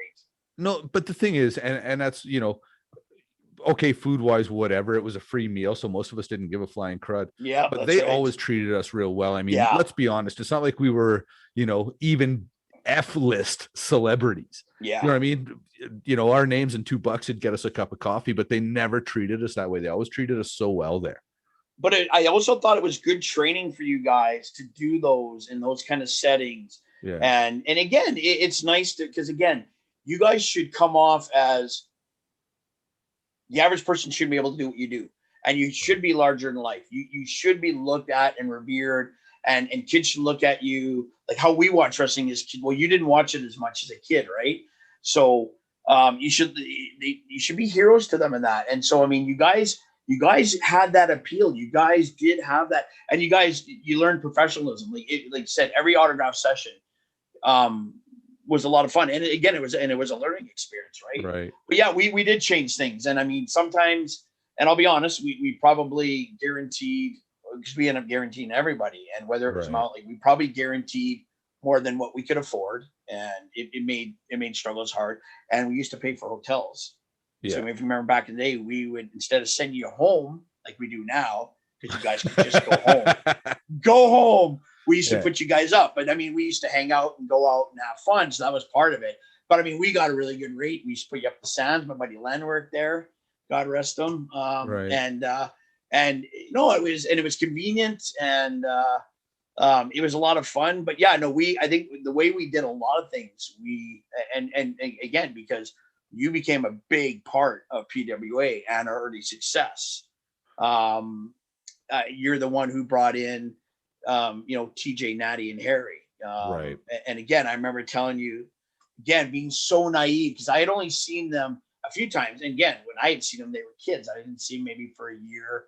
And you were telling me how good they are. And I'm like, yeah, but Marky Mark and Phoenix is probably just as good as them. And you're like, Kurt, nothing against them. And no disrespect to Marky Mark. I love those kids, but yeah, they're not in their league. There's probably no one in this roster. Again, no offense to anyone, is on their level right now. And then I'm just like, and I wasn't skeptical to be skeptical, because I obviously trust and believe you, but you had to see it. And it's like, oh my God, I can't believe I even uttered that to you. Like, it's, yeah. And they came in, and what we did we also brought tag team wrestling back, which WWE had kind of gone away from it. Well, and that was always a big part of my booking. Do you know what I mean? Because when we were young guys, tag team was a big thing. So, and because I was booking 2 promotions, I didn't have time to wrestle any singles wrestling. So it was like, okay, well, we got our champion, which was Chris Steele, did so well for so long as the PWA champion, that, we could actually focus on the tag division because we had such a solid heavyweight champion. So I got a trivia for you. Who is the first PWA champion? Jason Anderson. Oh, nice. How many times did he defend that belt? Once. Never.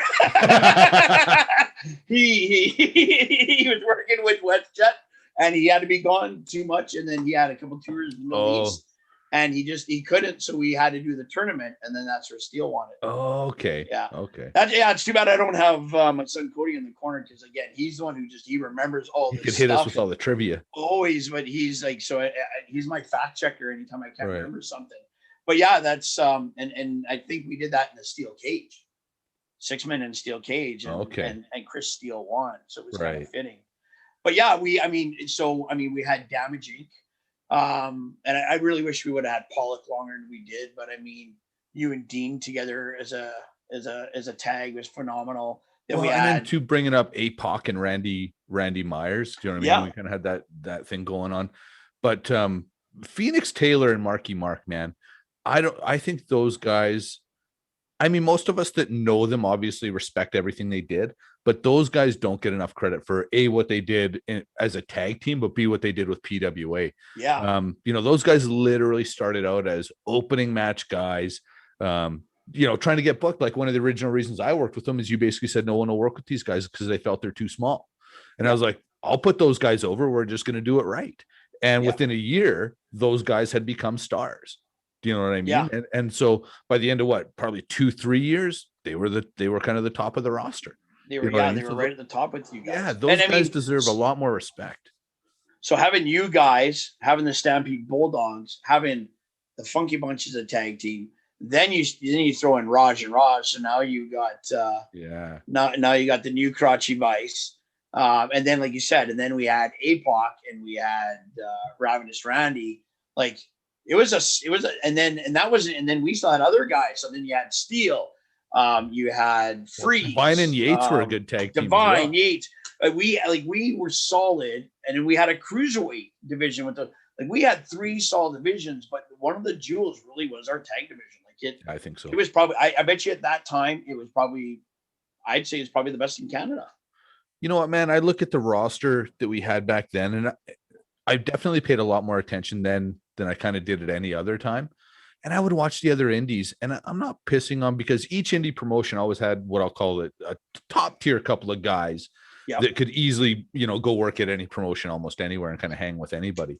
But when you look at the PWA roster from, 2001 through 2007, 2008, for sure, probably the best independent roster anywhere that wasn't bringing in big stars to sprinkle through the roster. Like, I can remember drawing 700 fans to Night of Champions, or just drawing 700 fans, and we were the stars. Yeah. That's you know what I mean? So to me, it was PWA's booking, PWA's promoting, and the fact that, no one name was selling those tickets. It was the fact that if we had 7 matches on that show, they were 7 really solid matches. Right? Like, there was no 2 guys that had never had a match before opening those shows. It was, hey, Grizz has never had a match before. We're going to put him with Crazy Dean tonight because Crazy Dean's had, 800 matches. And you know what I mean? Like, I think the way you had us, a lot of that was our booking, but there was a vision that you had as well that I think you giving us the vision and allowing us to incorporate your vision, I think it really, there was a lot of early success there. You know, it's crazy because I always tell everyone, you know, I get a lot of the credit, and as a promoter, yeah, I'll take that. I worked hard, and absolutely, but I never have and never will take all the credit. There's Right. no one person makes it. I'm not the talent in the ring. I have not booked all the finishes. Yeah, and sorry, I was one great person- working on storylines. And I do want to apologize. I apologize for interrupting you. But I just want to make sure I don't forget this. One guy that we have to mention in all of this is Tex Gaines and how instrumental he was as well. Sorry, I just want to make sure I paid that respect. Continue on. He, I'll speak a little bit more about Ivan, but I mean, he was big in that. We didn't always see eye to eye when it came to storylines and booking and stuff like that. That's the only problem we had. But as far as being cohesive, Ivan, that ring was always there on time. It always got repaired after our first instances. He was in charge of everything after, and we never had a problem with that. Everything was there by hook or by crook. However, he had to get the ring there and everything.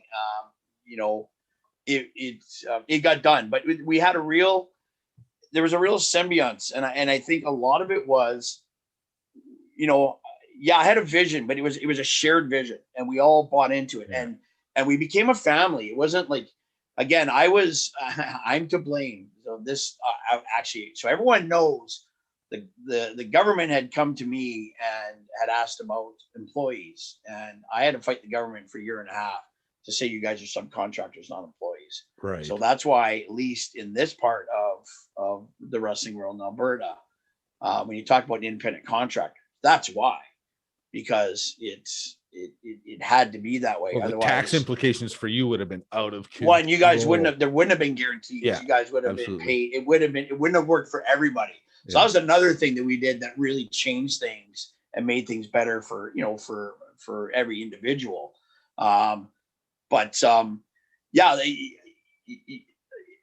It was weird because we made our own stars. Like, again, we didn't live off the Stampede. We always paid homage to Stampede. We never ran Calgary until Bill Bell, our good friend, took over and wanted to make back some of his investment, and he ran shows for about a good 4 years. I would say 4 or 5 years for sure. And we never ran in Calgary. And we tried to get Bill, and we decided we're going to bring in some names here and there. He wouldn't bite on that. He didn't, you know, for whatever reasons, he didn't. And again, the poor guy had, you know, he had lost quite a bit of money in wrestling or whatever. And he was a good-hearted person. And again, he was doing it for everyone else. At some point, he knew he wasn't going to get his money back. It was about doing it for you guys. And he loved all you guys. And then we didn't go to Calgary until he stopped.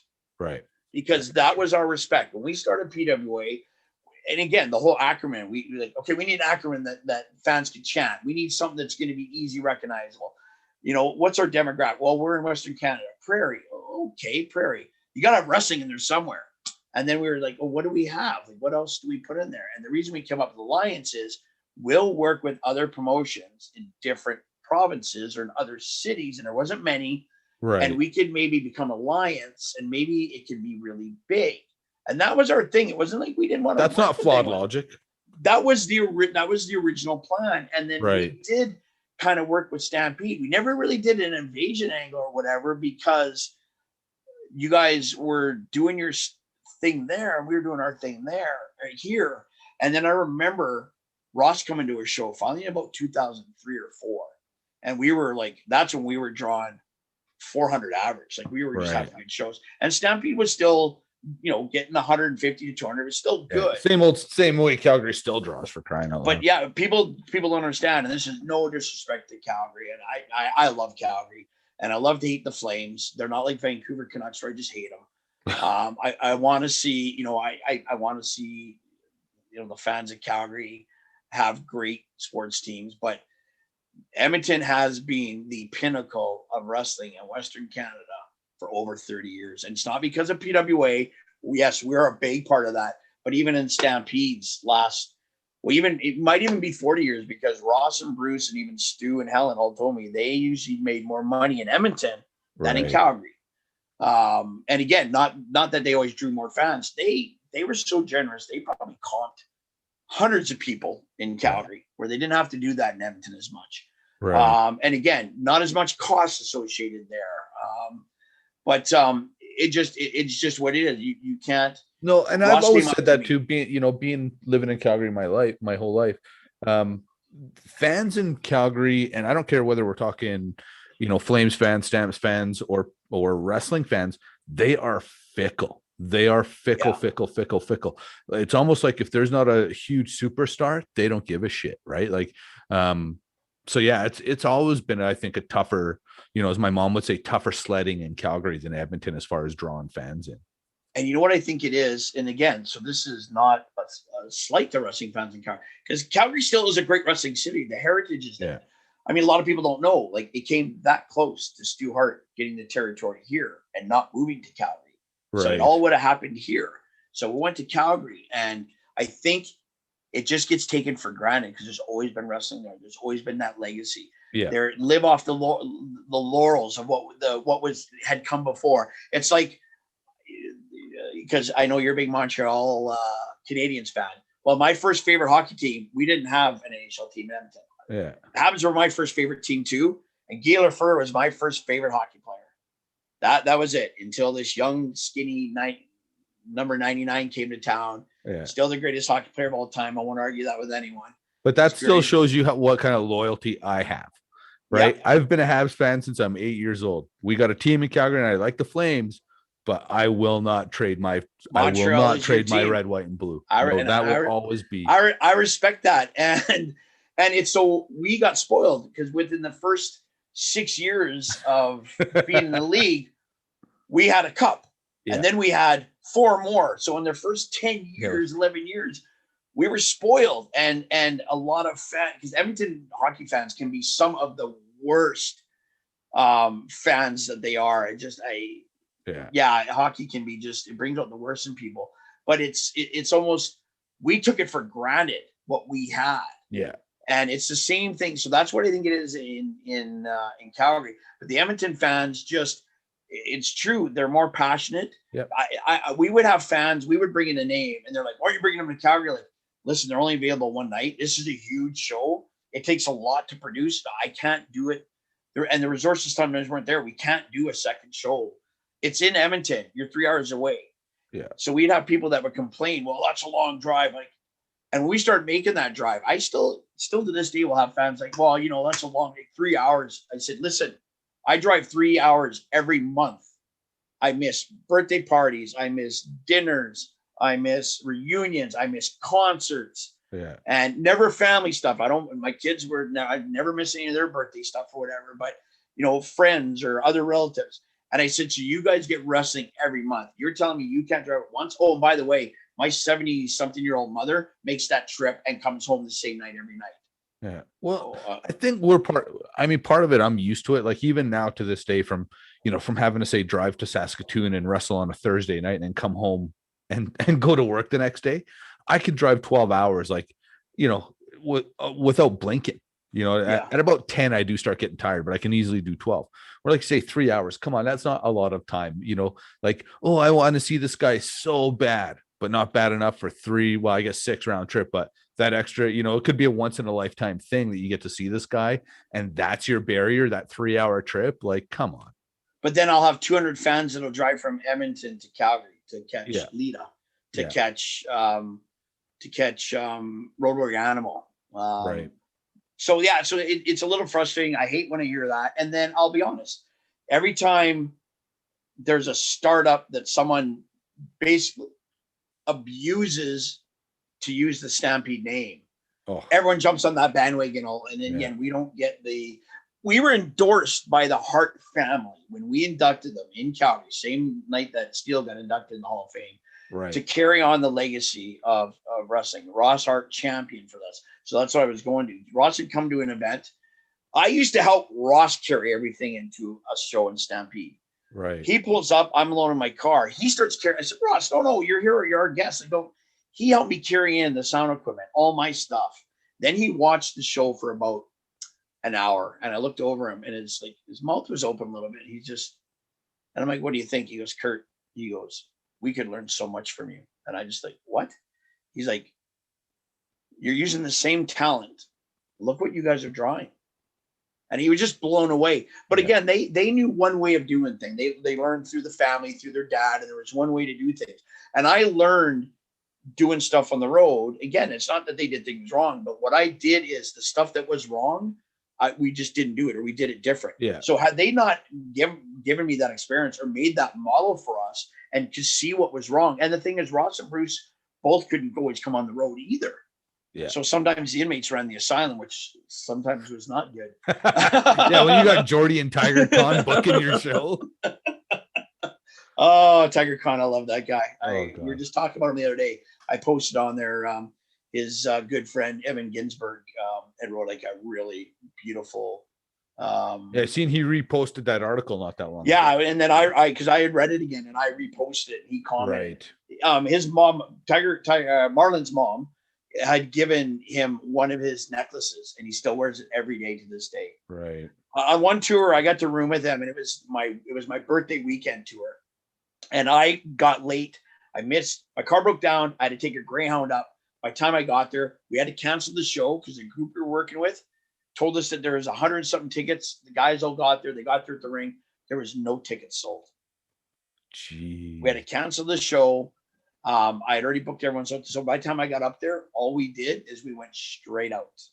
Right. So we went out and had a good time, and it was winter, so February, and I stayed in it was almost like I got like a townhouse kind of motel. It was really cool. But yeah, I think it was 2 or 3 floors, and me and Marlon, we shared a room where there was 2 beds or whatever.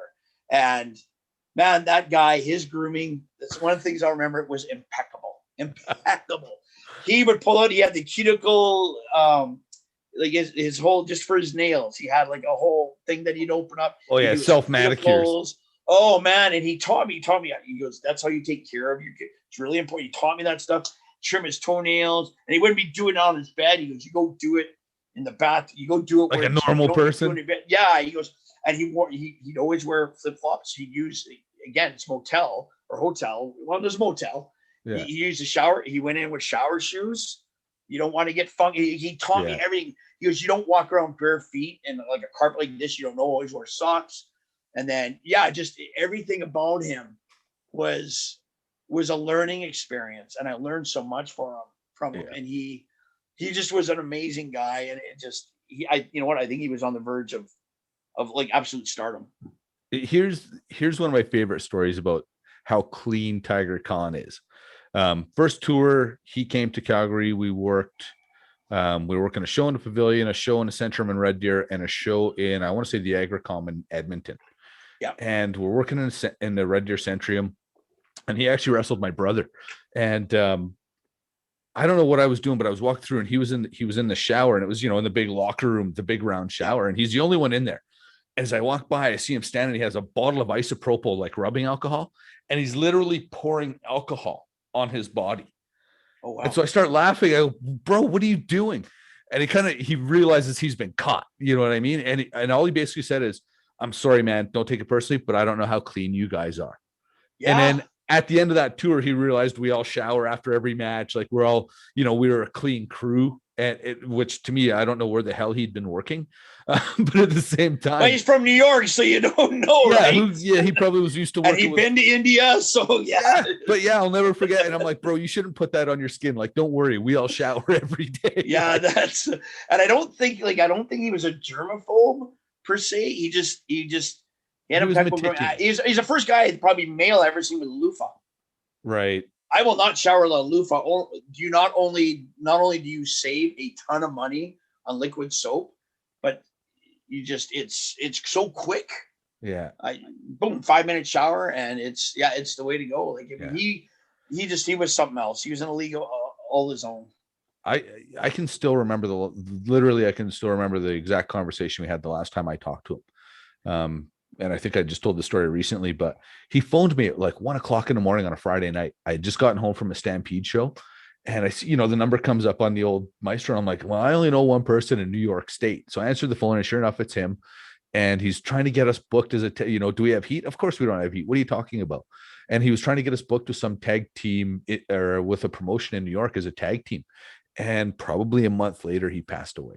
You know, it was one of those. Yeah, like I actually have goosebumps thinking about it now because man, I would have paid my own way and probably worked for free to go work tag with him. And he would have treated you like gold in his city. Like he would have taken you everywhere. Yeah. I remember he was so fun to referee because again, he was how you talk about inside jokes. So he was kind of the king of that.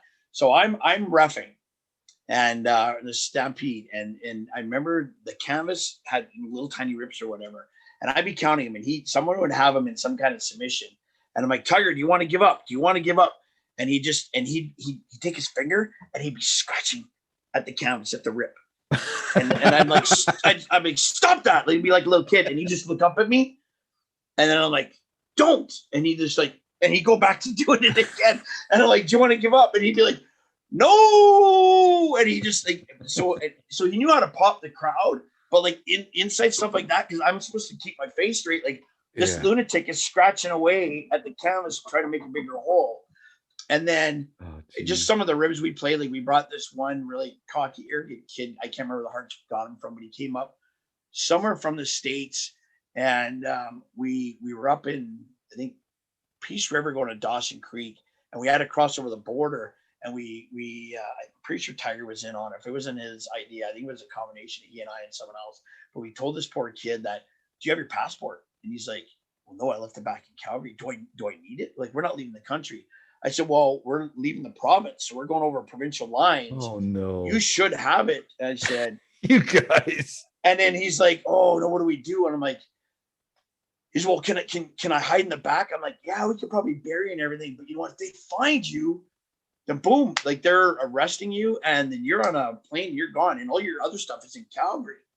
So, man, I tell you what, I think it was between me and Tiger, I think the best thing to do is we get you out of the vehicle about a kilometer from, and you run in the bush along, like we won't go fast and we'll wait on the other side of the border. You just go through there. And he said, well, is there any wildlife? I said, well, it's not a big deal. Like there's grizzlies, but they're usually close to the mountains. You shouldn't see them. But, there's bobcats, stuff like that. But again, they don't really come to the highway. There could be wolves, maybe a coyote, but coyotes would be scared of you. A skunk, you know what? You should be fine. Oh, but hold on. Yeah, we're up north. So there's Rocky Mountain rattlesnakes. Oh, geez. Made up this bullshit snake. And they're like one of the most venomous. So that's about the only thing. He was paranoid. He got on the phone. He called his mom. He goes, yeah, I need a plane ticket. I need to come home, whatever. Oh, no, you guys. He went home. He did. You guys. We were wrestling. That was bad. To me, that's the good stuff. Like that's how you get rid of morons. He wasn't cut out for it though. We were wrestling in Saskatoon, and we got to the venue early, and there were so many funny things that happened at this show. So we get to the venue early. We're in the car, and it's show starts at 7:30. It's 5:00, and we see this guy walking into the building. Full gear. I'm talking mask, boots, knee pads, tights, cape, the whole deal. Like he's done right up and has a fairly actually attractive lady with him. So we're all kind of staring at like, what the fuck? Who is that guy? So we get into the venue and I can't remember honestly if it was somebody from the venue or Bob Leonard that came to Tiger, because at that time Tiger was Tiger would be the road agent at that time. Right. Comes to Tiger and says, hey, there's this guy called the Terminator, and he wants to see if he can get on the show, and he's got his manager, Sarah Connors. I don't know if you remember this. Right. So the guy, because Tiger's like, you sure bring him in. And I'm looking at Tiger like, what are you doing? He's like, oh, Jordy, this is going to be great. And I'm like, this could be a disaster. So what he does is he starts working the guy instantly. So he's like, oh, you want to get on the show? Yeah, man, we could probably use you. Like, so what he does is he keeps asking the guy what he can do. And every time the guy says he can do something, Tiger Khan would one up the thing. So he'd be like, okay, can you do an arm drag? Guy could be like, yeah, okay, I could do an arm drag. He'd be like, okay, can you take like a vertical suplex? And the guy would be like, yeah, I can take a vertical suplex. He'd be like, okay, can you take like a superplex off the top rope? Oh yeah, I could take a superplex off the top rope.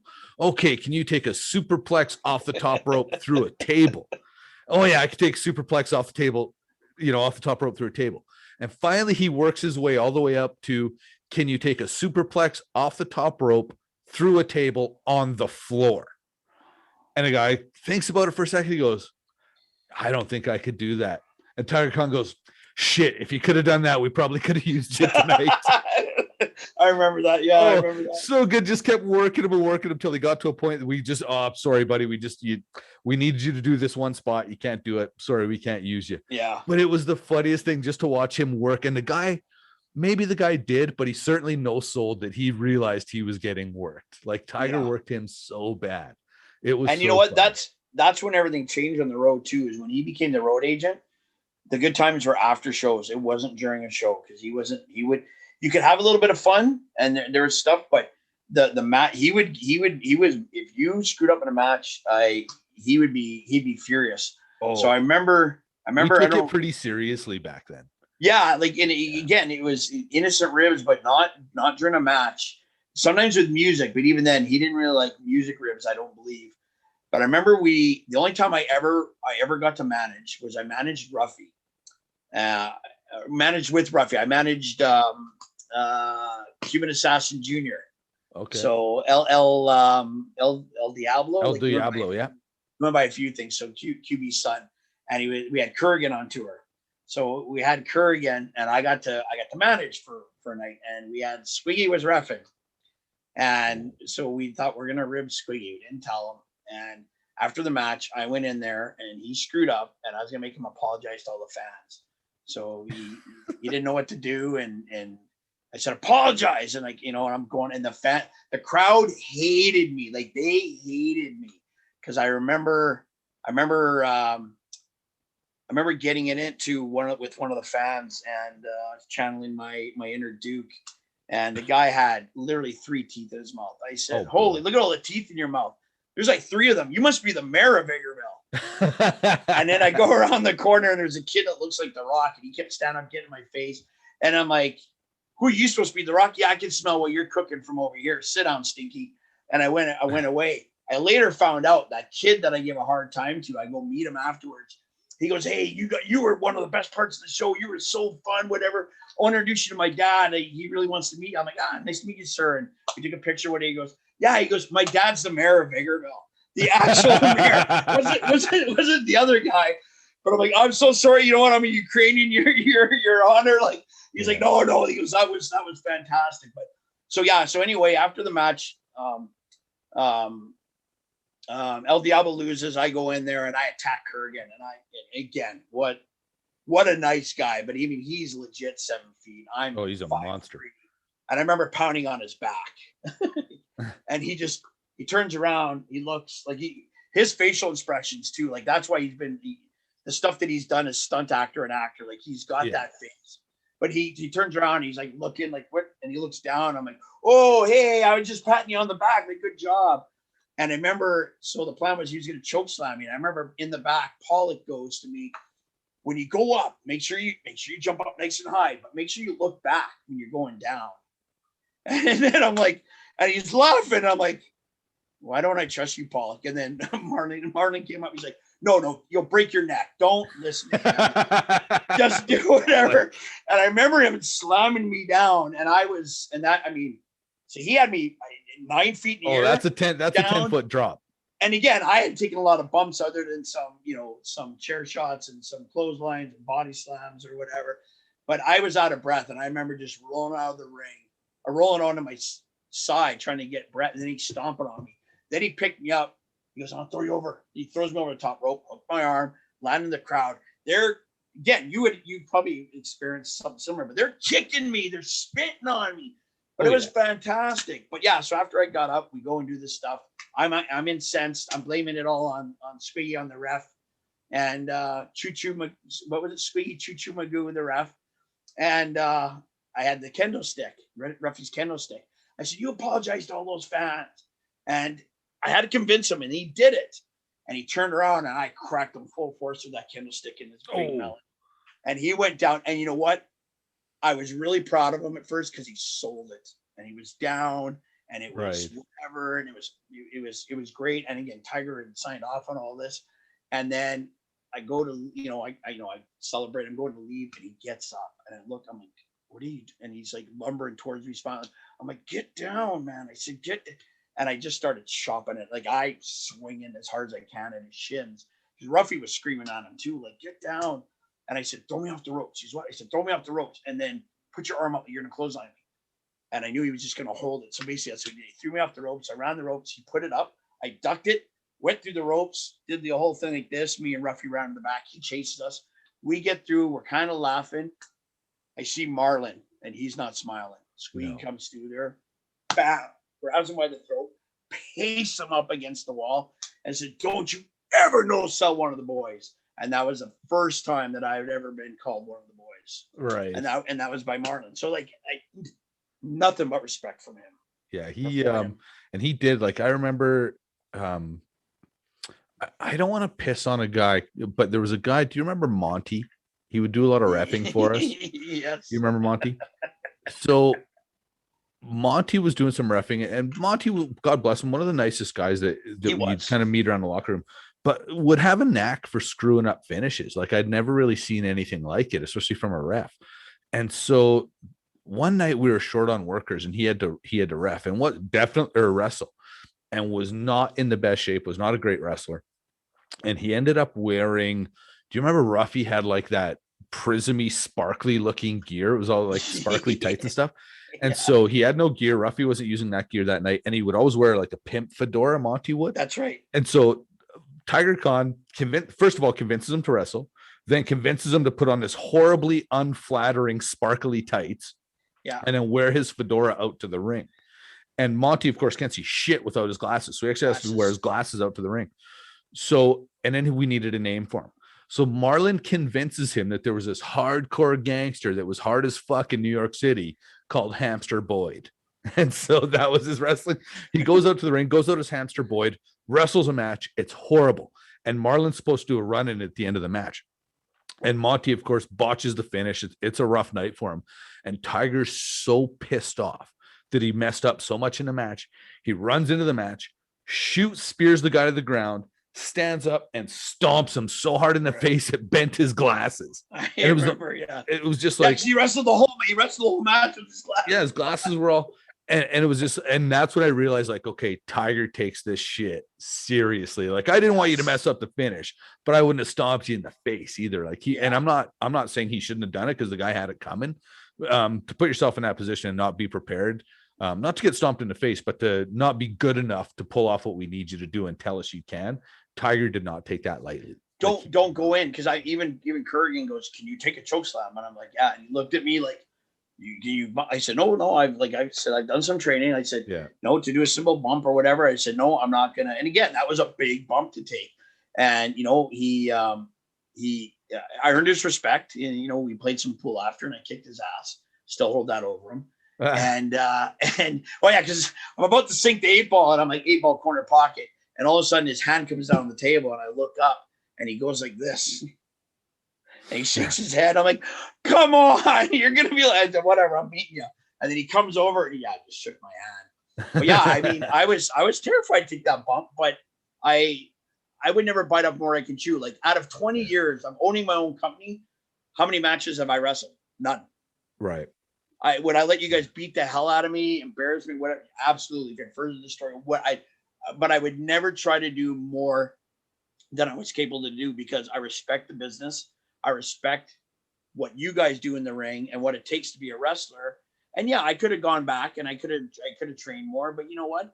I had my place in the business. I was happy with that. Would I have liked to have done one match with any one of you guys that I respect? And I've had lots of stuff pitched to me. Junior always kept trying to get me in a match. Right. Where I would beat him in 2 minutes, and he would just put me over, and I'm like, no, man, it doesn't make any, like, I shouldn't be doing that. And Michael wanted to plan out an entire match for he and I, and I'm like, I would forget after 2 minutes. After 30 seconds, I'd forget what he had planned out. Oh, that's what's good about him, is he tried calling one of those matches with me where he comes in with a sheet of stuff he wants to do, and he goes over with me, and I'm like, cool, call it to me out there. And it's funny because so where you came in and you were our first really solid booker, right. And we really took things. And again, I learned off you. And again, where I say we booked together is you had the book, but we developed storylines. Yeah. I may pitch the odd finish, and I had some good ideas here and there, but I was good with storylines and how to progress stuff. But when it came to the finish of that, you were so solid. And then you told me, like, you bounce a lot of stuff off TJ, and I started to realize what a mind TJ has. Yeah. And I like you said, I've watched every one of your episodes. You're doing a great job, by the way, with this podcast. So I'm really proud of you, really happy. And I just want to give a little shout out to both TJ and Natty. I messaged TJ after watching Mania this year because I thought it was really solid both nights. Not everything was perfect, but the women just blew me away. Those 2 women's title matches and Natty's tag match, just everything was solid. That was the best match I've ever seen Tamina have. Well, the ladies wrestling, I think, stole the show this year at WrestleMania. Really. Absolutely. And I'm not just saying that to blow sunshine up TJ's ass. That's legit how I feel. Like, it's not that the guys aren't working hard, but the women stole the show for sure. See, and I said to him, I said, hey man, it was so solid. I texted him. Yeah. I said it was fantastic. I said, I know you produced some of the matches. I'm not sure which ones. I said, but it was great. I could tell you had a hand in it. And then he says, Kurt, he goes, I did all the women's matches. I'm just like, wow, are you fucking kidding me? I'm like, that was amazing. TJ, like the women, it went to another level. Like, again, credit to the women in there, but it just makes sense that your imprint was all over that. And then I had text Natty and said, Natty, that was a phenomenal match.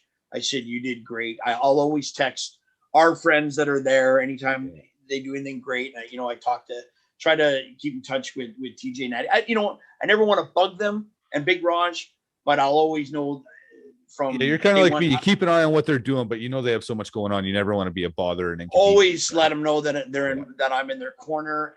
And so I text Natty and I said, really proud of you. I said,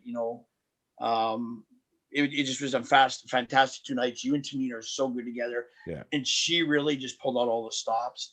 And I said, I just so proud of you. You just continue to just succeed and elevate.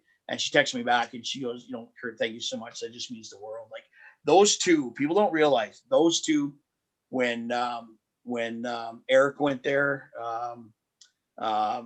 when Jinder Mahal, any of them, they never changed as people. Success never, and that's just important for people to know this. They are the same people now that they are then. Yeah, absolutely. They no egos. They care about their friends. They remember where they came from. They remember who helped them. I didn't make them a good wrestler. I just set the best stage possible for them to be able to do what they can and succeed. And the first 2 women we ever had, and I texted this to Natty this morning. I'm just proud of, it was on Instagram. I'm proud as hell because she Instagrammed a picture and it's her doing a bridge suplex with Bell Lovitz. Right. And Mike McGuire might have taken this picture. I don't want to take credit that I took it, but I think Mike McGuire took it. And it's I think it's a German and German suplex and she's bridging. And it's an iconic picture, I think. So she put it on Instagram today. You're on Instagram now, so you'll see it. And I just told her again, like, how proud I was that her and Belle, and we know Belle is amazing. Yeah. They were the first 2 women in PWA. She started it all. They were the pillar. So we're you guys from Stampede, so guys like you and Pollock and Dean and Divine and say Billy and Ivan and Thunder. You guys were one or 2 of the pillars that came in with PWA. But then we had TJ, Harry, and Natty. Yeah. And then, eventually, a guy like Bell Lovitz, who was a huge part of all that, right? And just they legitimized, I always say they legitimized PWA with that talent. Yeah. And then I think when you touched on it earlier, is no one person was a draw. They were draws. But the company, and still to this day, it's no one person. It's the brand is a draw because people have got to know the brand. Like I said, anyone could go do a show. We've had a ton of competition come and go. We've had bad competition. We've had good competition. There's still bad competition. There's still some good competition. Right. But we've always not cared about anyone else. It's not like we didn't pretend anyone was in there. We just focused on our thing and nothing else. And we did things our way. And we set a bar. And we've continually set a bar. And that's where it gets hard. Anyone can do a show. There's been guys that have come and they run for 2 to 3 years and they don't last. And it's to be able to, it's not about topping what you've done. but it's able to keep that bar at a certain level. And you got to meet the expectations. People come to our show, there's expectations. You have to deliver to a certain degree. I think PWA most definitely has the reputation, in my opinion. I mean, I've seen a lot of indie shows like yourself. I've been to a lot of indie shows here in Calgary, and I've seen a lot of good talent come and go, and I've seen a lot of dog shit talent come and go. And there's one thing about PWA is you're generally going to get a very, very consistent level of talent. Do you know what I mean? Yeah. Because it started out with a high level of talent. I mean, when you start out with your roster as, legends, legit, like, I mean, we throw the word legend around a little bit loosely now, but we're talking legends like, Hercules Ayala, the Cuban Assassin, Jerry Morrow, Gamma Singh Jr., Jason Anderson. When those are your sort of your 5, when you have 15 guys in a roster and a third of them are legit Hall of Famers anywhere they go, and then you build off that with, bringing some experience in with guys like myself, and then bringing legit the next, what I call the true PWA legacy, in that, you've got that next generation of, the Stampede Bulldogs, TJ and Harry, you've got Apocalypse, you've got Bell Levitts and Natty. Then you've got, and then, so then they sign and move on. And then you've got the next generation, the Matthiases of the world, the Chelsea Greens. Do you know what I mean? So PWA, the legacy that you've created with PWA, I think can go up there with anybody. We often talk about all the great stars that came out of Stampede Wrestling, and there's no secret that Stampede Wrestling was around for such a long period of time, at a time when the wrestling business definitely was different than what we're dealing with today. And I think one thing I can say to you, Kurt, is, first of all, thank you on behalf of myself and all of the talent that have come through the doors at PWA. Earlier we were talking how you said you've done it all for the talent, and I say you can't do something as well as you've been doing it for 20 years if it's just about the talent and it's just about us. You're truly somebody that's passionate about wrestling.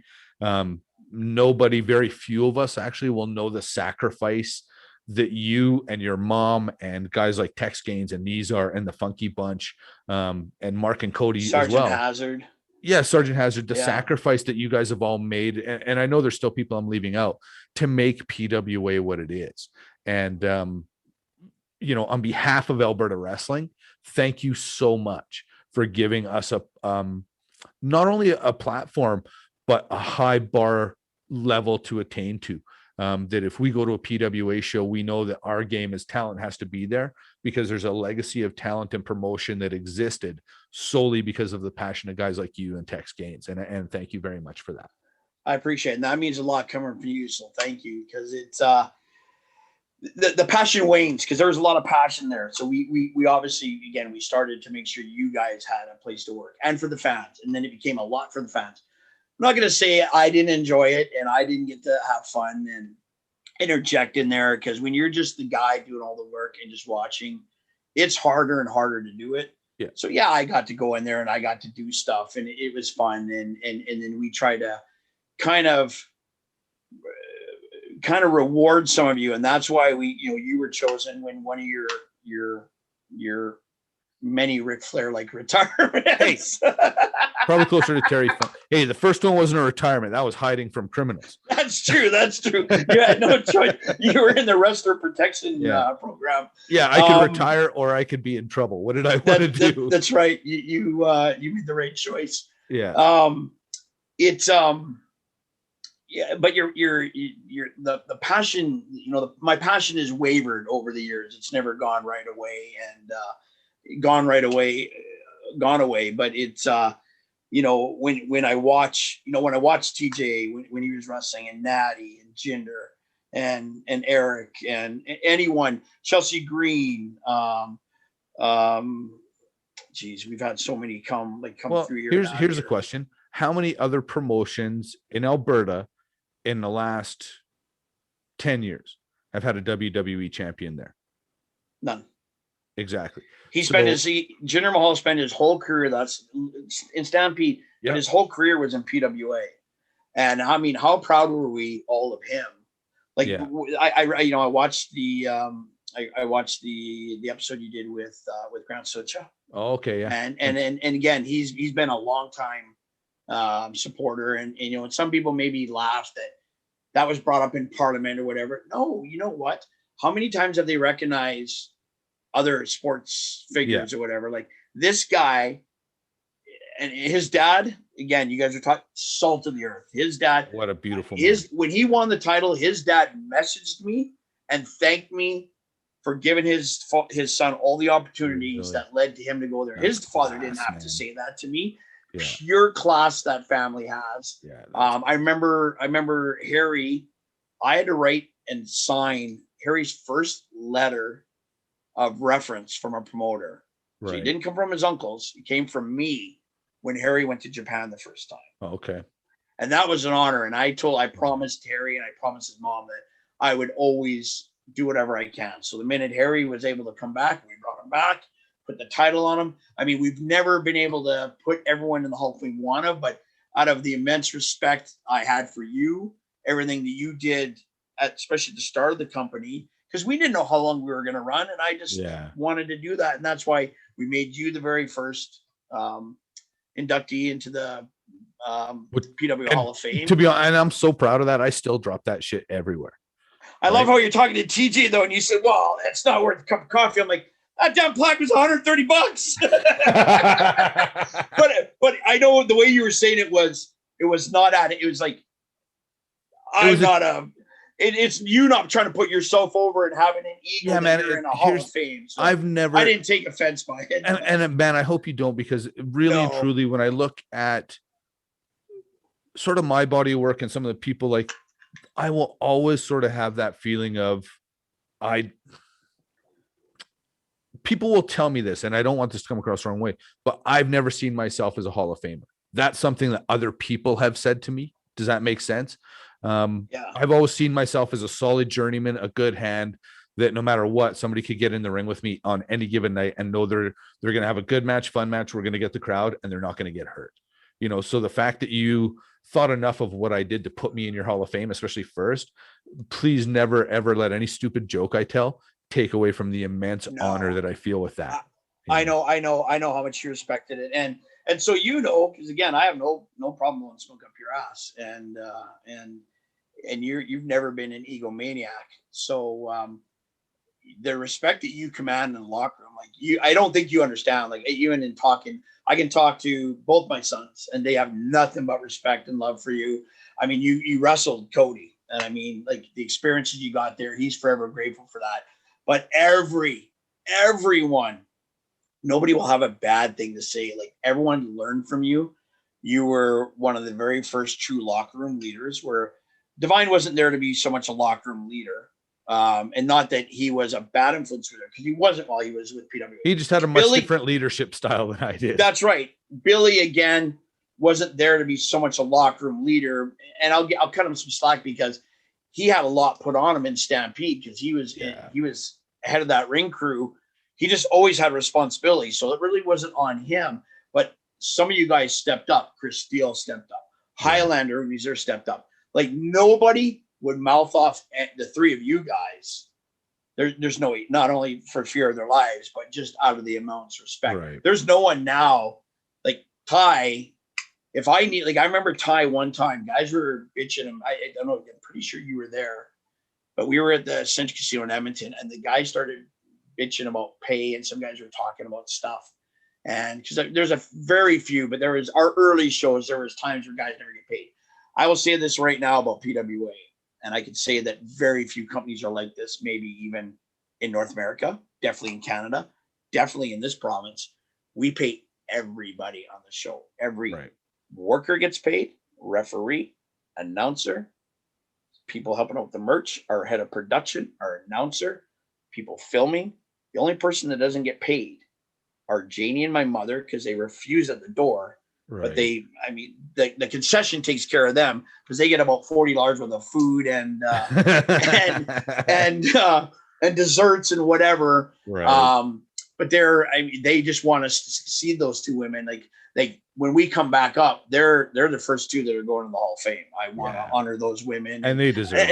And there's quite a few people that we need to put in. But so yeah, I mean, everything you did, I mean, you helped elevate the company, and then you were instrumental in bringing in that next wave of Stampede talent that you trusted, and they became stars. I remember the first time I saw Ravenous Randy, I'm just like, he was not in shape. He had the weird haircut. He was a weird guy, But you know what? There was something about it. You can say what you want about him. The guy had charisma. Oh yeah. And you look how he transformed. Oh yeah. His body, nothing but respect for him. Look where he is today. Do you know what I mean? I'm so proud to see where Randy Myers is today. And we don't always see eye to eye. And I, I wasn't really happy with, his antics and that when he left. And he's another guy that I showed a lot of respect for. There's only been 2 guys that have ever been awarded a PWA belt. One is yourself, and the other one was him. And he kind of left in a bit of a bad way, with Ivan, and it is what it is. Like, well, when he left, I mean, that locker room, and I'm not trying to justify anything, but that locker room, when he left PWA, that locker room was so fractured at the time. Just because the cliques within the locker room that was we didn't really have that because we were all from the same place when we broke in. But yeah, there was you could definitely feel in that locker room, there were 3 distinct factions. And I think that led to a lot of frustration for guys that weren't within, there's cliques that form whether or not you realize it or not. Yeah. And if you were in the right clique, it was a lot easier to be in that locker room than if you weren't, and it's like, I never tried to alienate. It was never anything you did, man. And it was even with people there at the time. I don't think it was anything orchestrated. It's just the way the things were, right? Like, to be completely honest, there was a lot of us that were really snobby about being trained at the dungeon versus people who weren't. You know what I mean? So that in itself kind of created its own clique. So when I came back to PWA, there was the Stampede, quote, Stampede Dungeon clique. There was the Edmonton crew clique. And then there was the Lance Storm trainees clique. And sort of everybody kind of got along, but there was definitely some divisions in the locker room. It took a while to meld it and get it back to where we're a family. It did take some time, but it came back to. And I mean, and I don't blame that on any one of those groups. Unfortunately, when you're dealing with group dynamics, it's just the way things work out sometimes.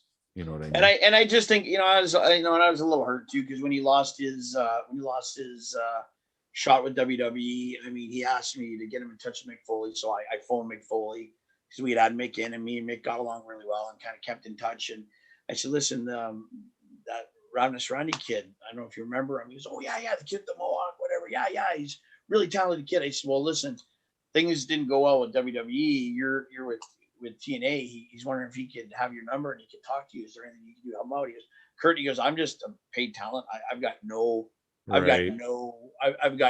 power here or whatever. But it's like, he's a humble guy, because I remember when we had Mick in, he calls me. He's like, Kurt, he goes, how are you doing today? I said, good, Mick. How is everything? How's all the time? Good. You treating you well? Yeah.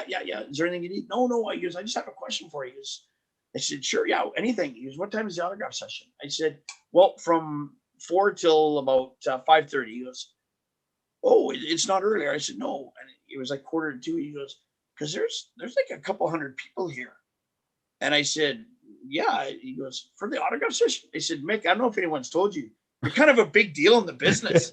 You're a bit of a draw, kid. No, he's seriously, like, I'm not a lot of our fans, because they've met him, because we've had him in, but people don't realize this guy is like one of the biggest accomplished stars in the business. He's a massive star, and people don't realize this guy has no ego. He's very humble. And so I told him, I said, well, if I could pass it, he goes, go ahead. And I passed it on. And I mean, I will just go out of my way for any of you boys. There's guys that have, whether it's been marital stuff, it's been, again, personal issues, whatever. And people need a job. People need a reference.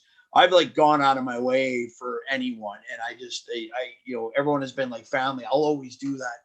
So and I don't want to see no one not succeed. I've been happy for everyone that's gotten, any kind of success. We just had a bunch, sad to see someone like Samoa Joe. I talked to Samoa Joe when he was here just before he went to NXT.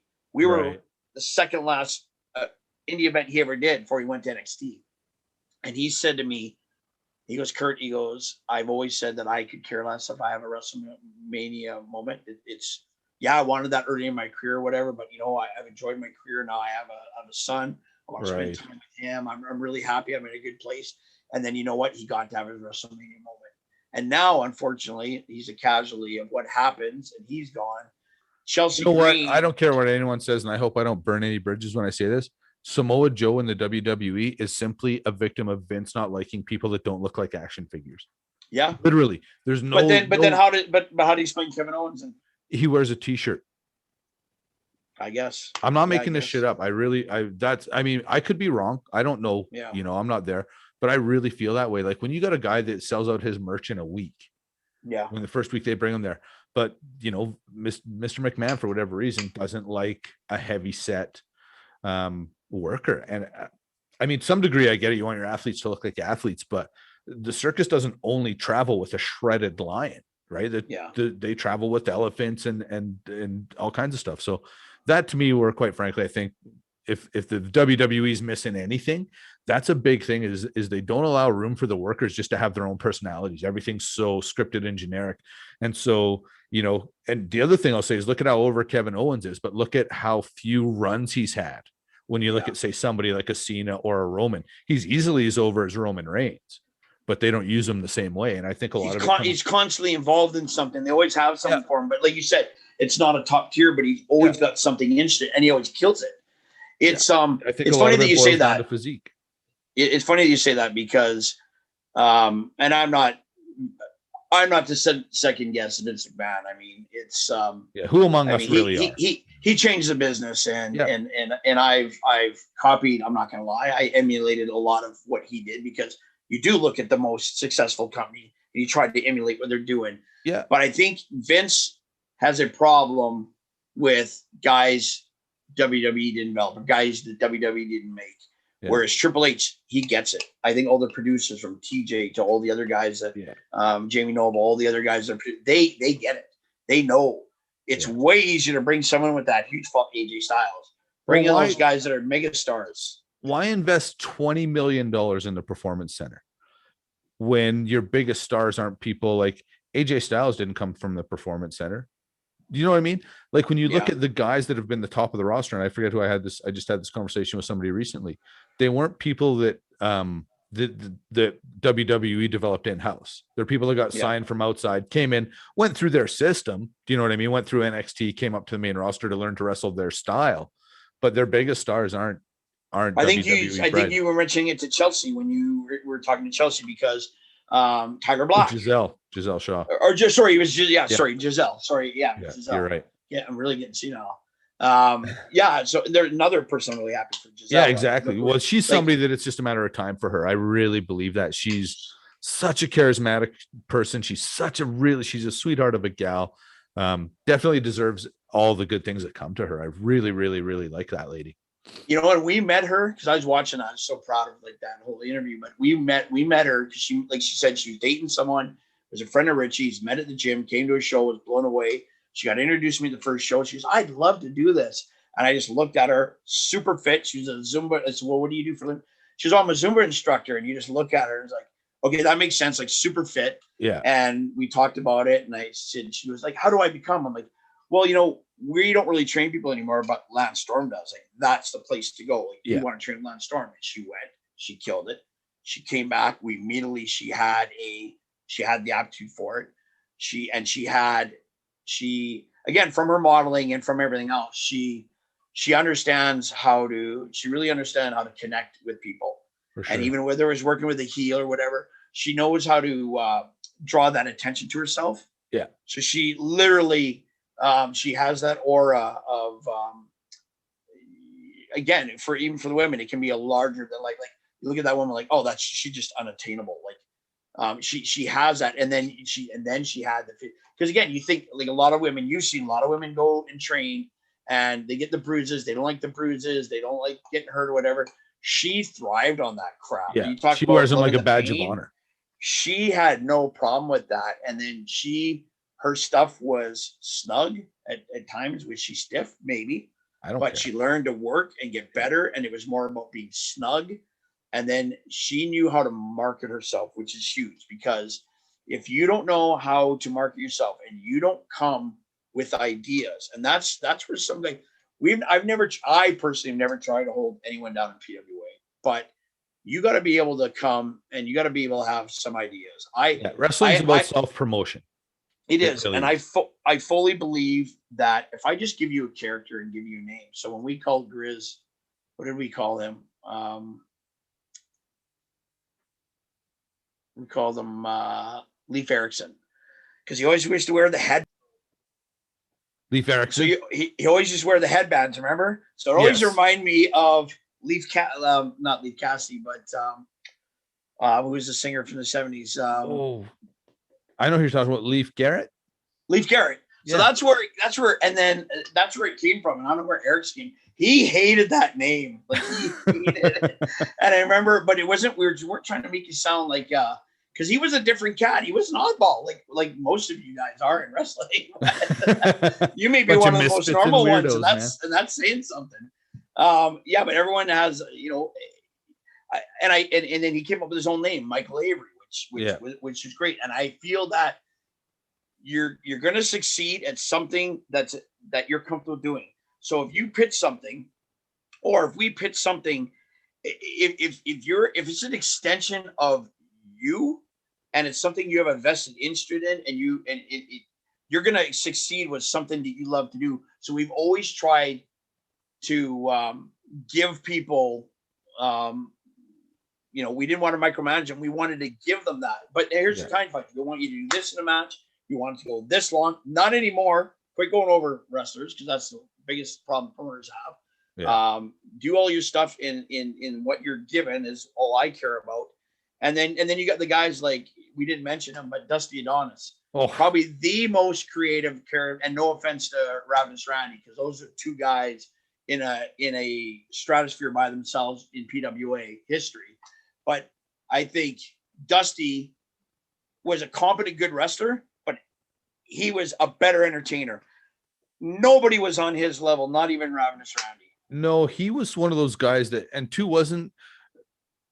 definitely didn't take himself too seriously, which I think when you're doing the way Dusty would do things, like when he would shave a skullet into his head, and call I don't know where he shows up. He's Cowboy DA. He shaved a skullet into his head, and he's got to go to work. Yeah, like now, and look like that. Teach that. That guy just is, and like you say, probably match for match, pound for pound, roster for roster, probably the most entertaining worker I've ever seen on the indies, next to like a Colt Cabana.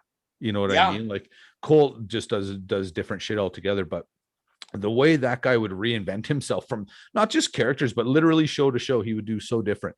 I would put him as entertainment wise the most creative guy that I've worked with. Wrestling wise, by far the most creative person I've ever worked with would be Michael Richard Blaze. Yeah. I realized in working my last couple matches with him in BVD that athletically he was at a place I probably never was, and creatively was a place I couldn't have gotten to. Right. Like now as our booker.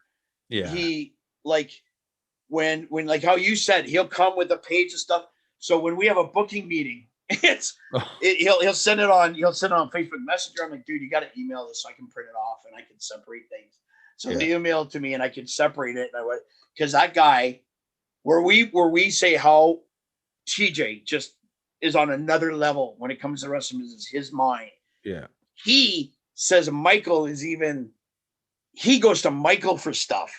And it's no joke. Michael Blaze, nobody that I've ever met other than TJ thinks like that guy. Like I'm pretty sure he books in his sleep. Like he literally dreams and again, like and on the fly, like just stuff. And he's interjected a new energy into PWA and he's just kind of, again, and he watches everything. So like him and Boris, he gets what is popular right now, what they need. And we've always tried to, you got to do kind of what Lance taught us when he was booker. And Lance brought us a lot of worldwide attention. He really helped elevate PWA just being associated with him. For sure. But you gotta have like how he would, or TJ would say, book for a TV match. Then you got to give them how these other promotions like AEW and others are giving you everything. And we kind of want to be somewhere in between, but we're moving over that spectrum a little bit more with the way Michael books. Like you said, just no one thinks like how he does. Well, the one after I worked my last match with him, I was talking to TJ about him and just said, like, this kid, is at a level I didn't think existed. And TJ just said, oh man, he's been ghostwriting my matches for years. Yeah. And that told me everything I needed to know, because a guy that I respect as much as TJ that looks and says, well, this kid's, and I'm sure anyways, yeah, when I look at a guy like TJ, who's then looking at a guy like MRB and saying, this guy helps me with my stuff, there couldn't really, for me, be a bigger endorsement. Pound for pound, TJ was one of the best in the world when he was wrestling. And pound for pound, Kurt, got to say, you're probably one of the best promoters I've ever worked for, if not the best. Thanks, brother. It means a lot coming from you. I couldn't wish, I got to wrap this up. I got to get out of here, but I couldn't wish PWA any more success. I know I haven't been to a show since I stopped wrestling in 2018. Since you've been the commissioner in Calgary, we've had to phone in all your stuff. You know what? The truth is, man, I can't come to a show, or I couldn't. I know what it's like. Dude. The thing is, when I stopped wrestling, I stopped. Well, I still could.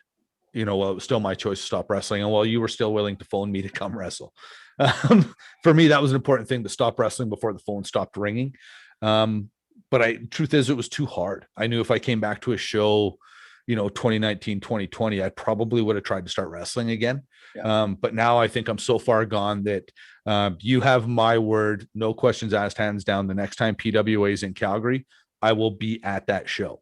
And if there's not a Calgary show planned, I'll find a way to get up to Edmonton and be at that show, because I miss you guys so much. I miss PWA. I miss the locker room.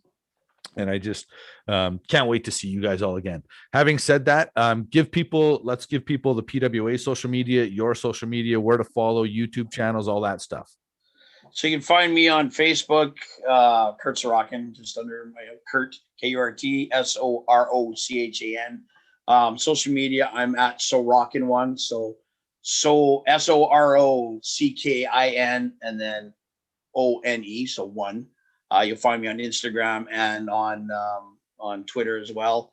I've been pretty quiet lately just because family, right, with what we're dealing with, family comes first right now. And then PWA, we're changing the website. So the website's down, but you can find us at PW Wrestling CA on Twitter and on Instagram, and go to our YouTube channel, PW Wrestling CA as well. We put up matches. Big Bad Boris has been fantastic putting together some of the archive stuff. We're going to be putting up that very first show when I can digitize it from VHS to DVD. I have the only copies. Oh, okay. And we have the second show as well where the ring breaks, but it's really kind of, there's some bad quality because just VHS quality. So we're going to try and get that remastered. Right on. And definitely, I want you to consider it. It's an open invitation, but we didn't get to do the 19th anniversary show. We didn't get to do the iconic 20th anniversary show, which I'm telling you would have sold out, Nate. So we would have had 1,400.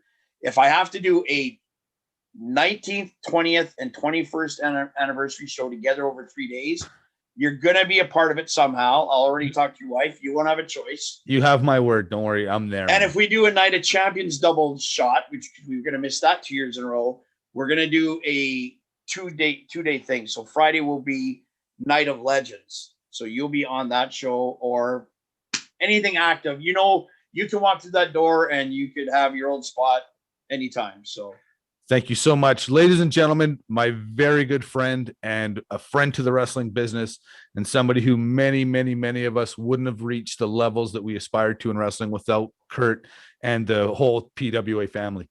Kurt, thank you so much, and I can't wait to have you back on the show, buddy. Thanks, brother. Love you, and keep up the great work. You're doing a great job at the spot. Thank you so much, man. Love you too, pal. We'll talk soon.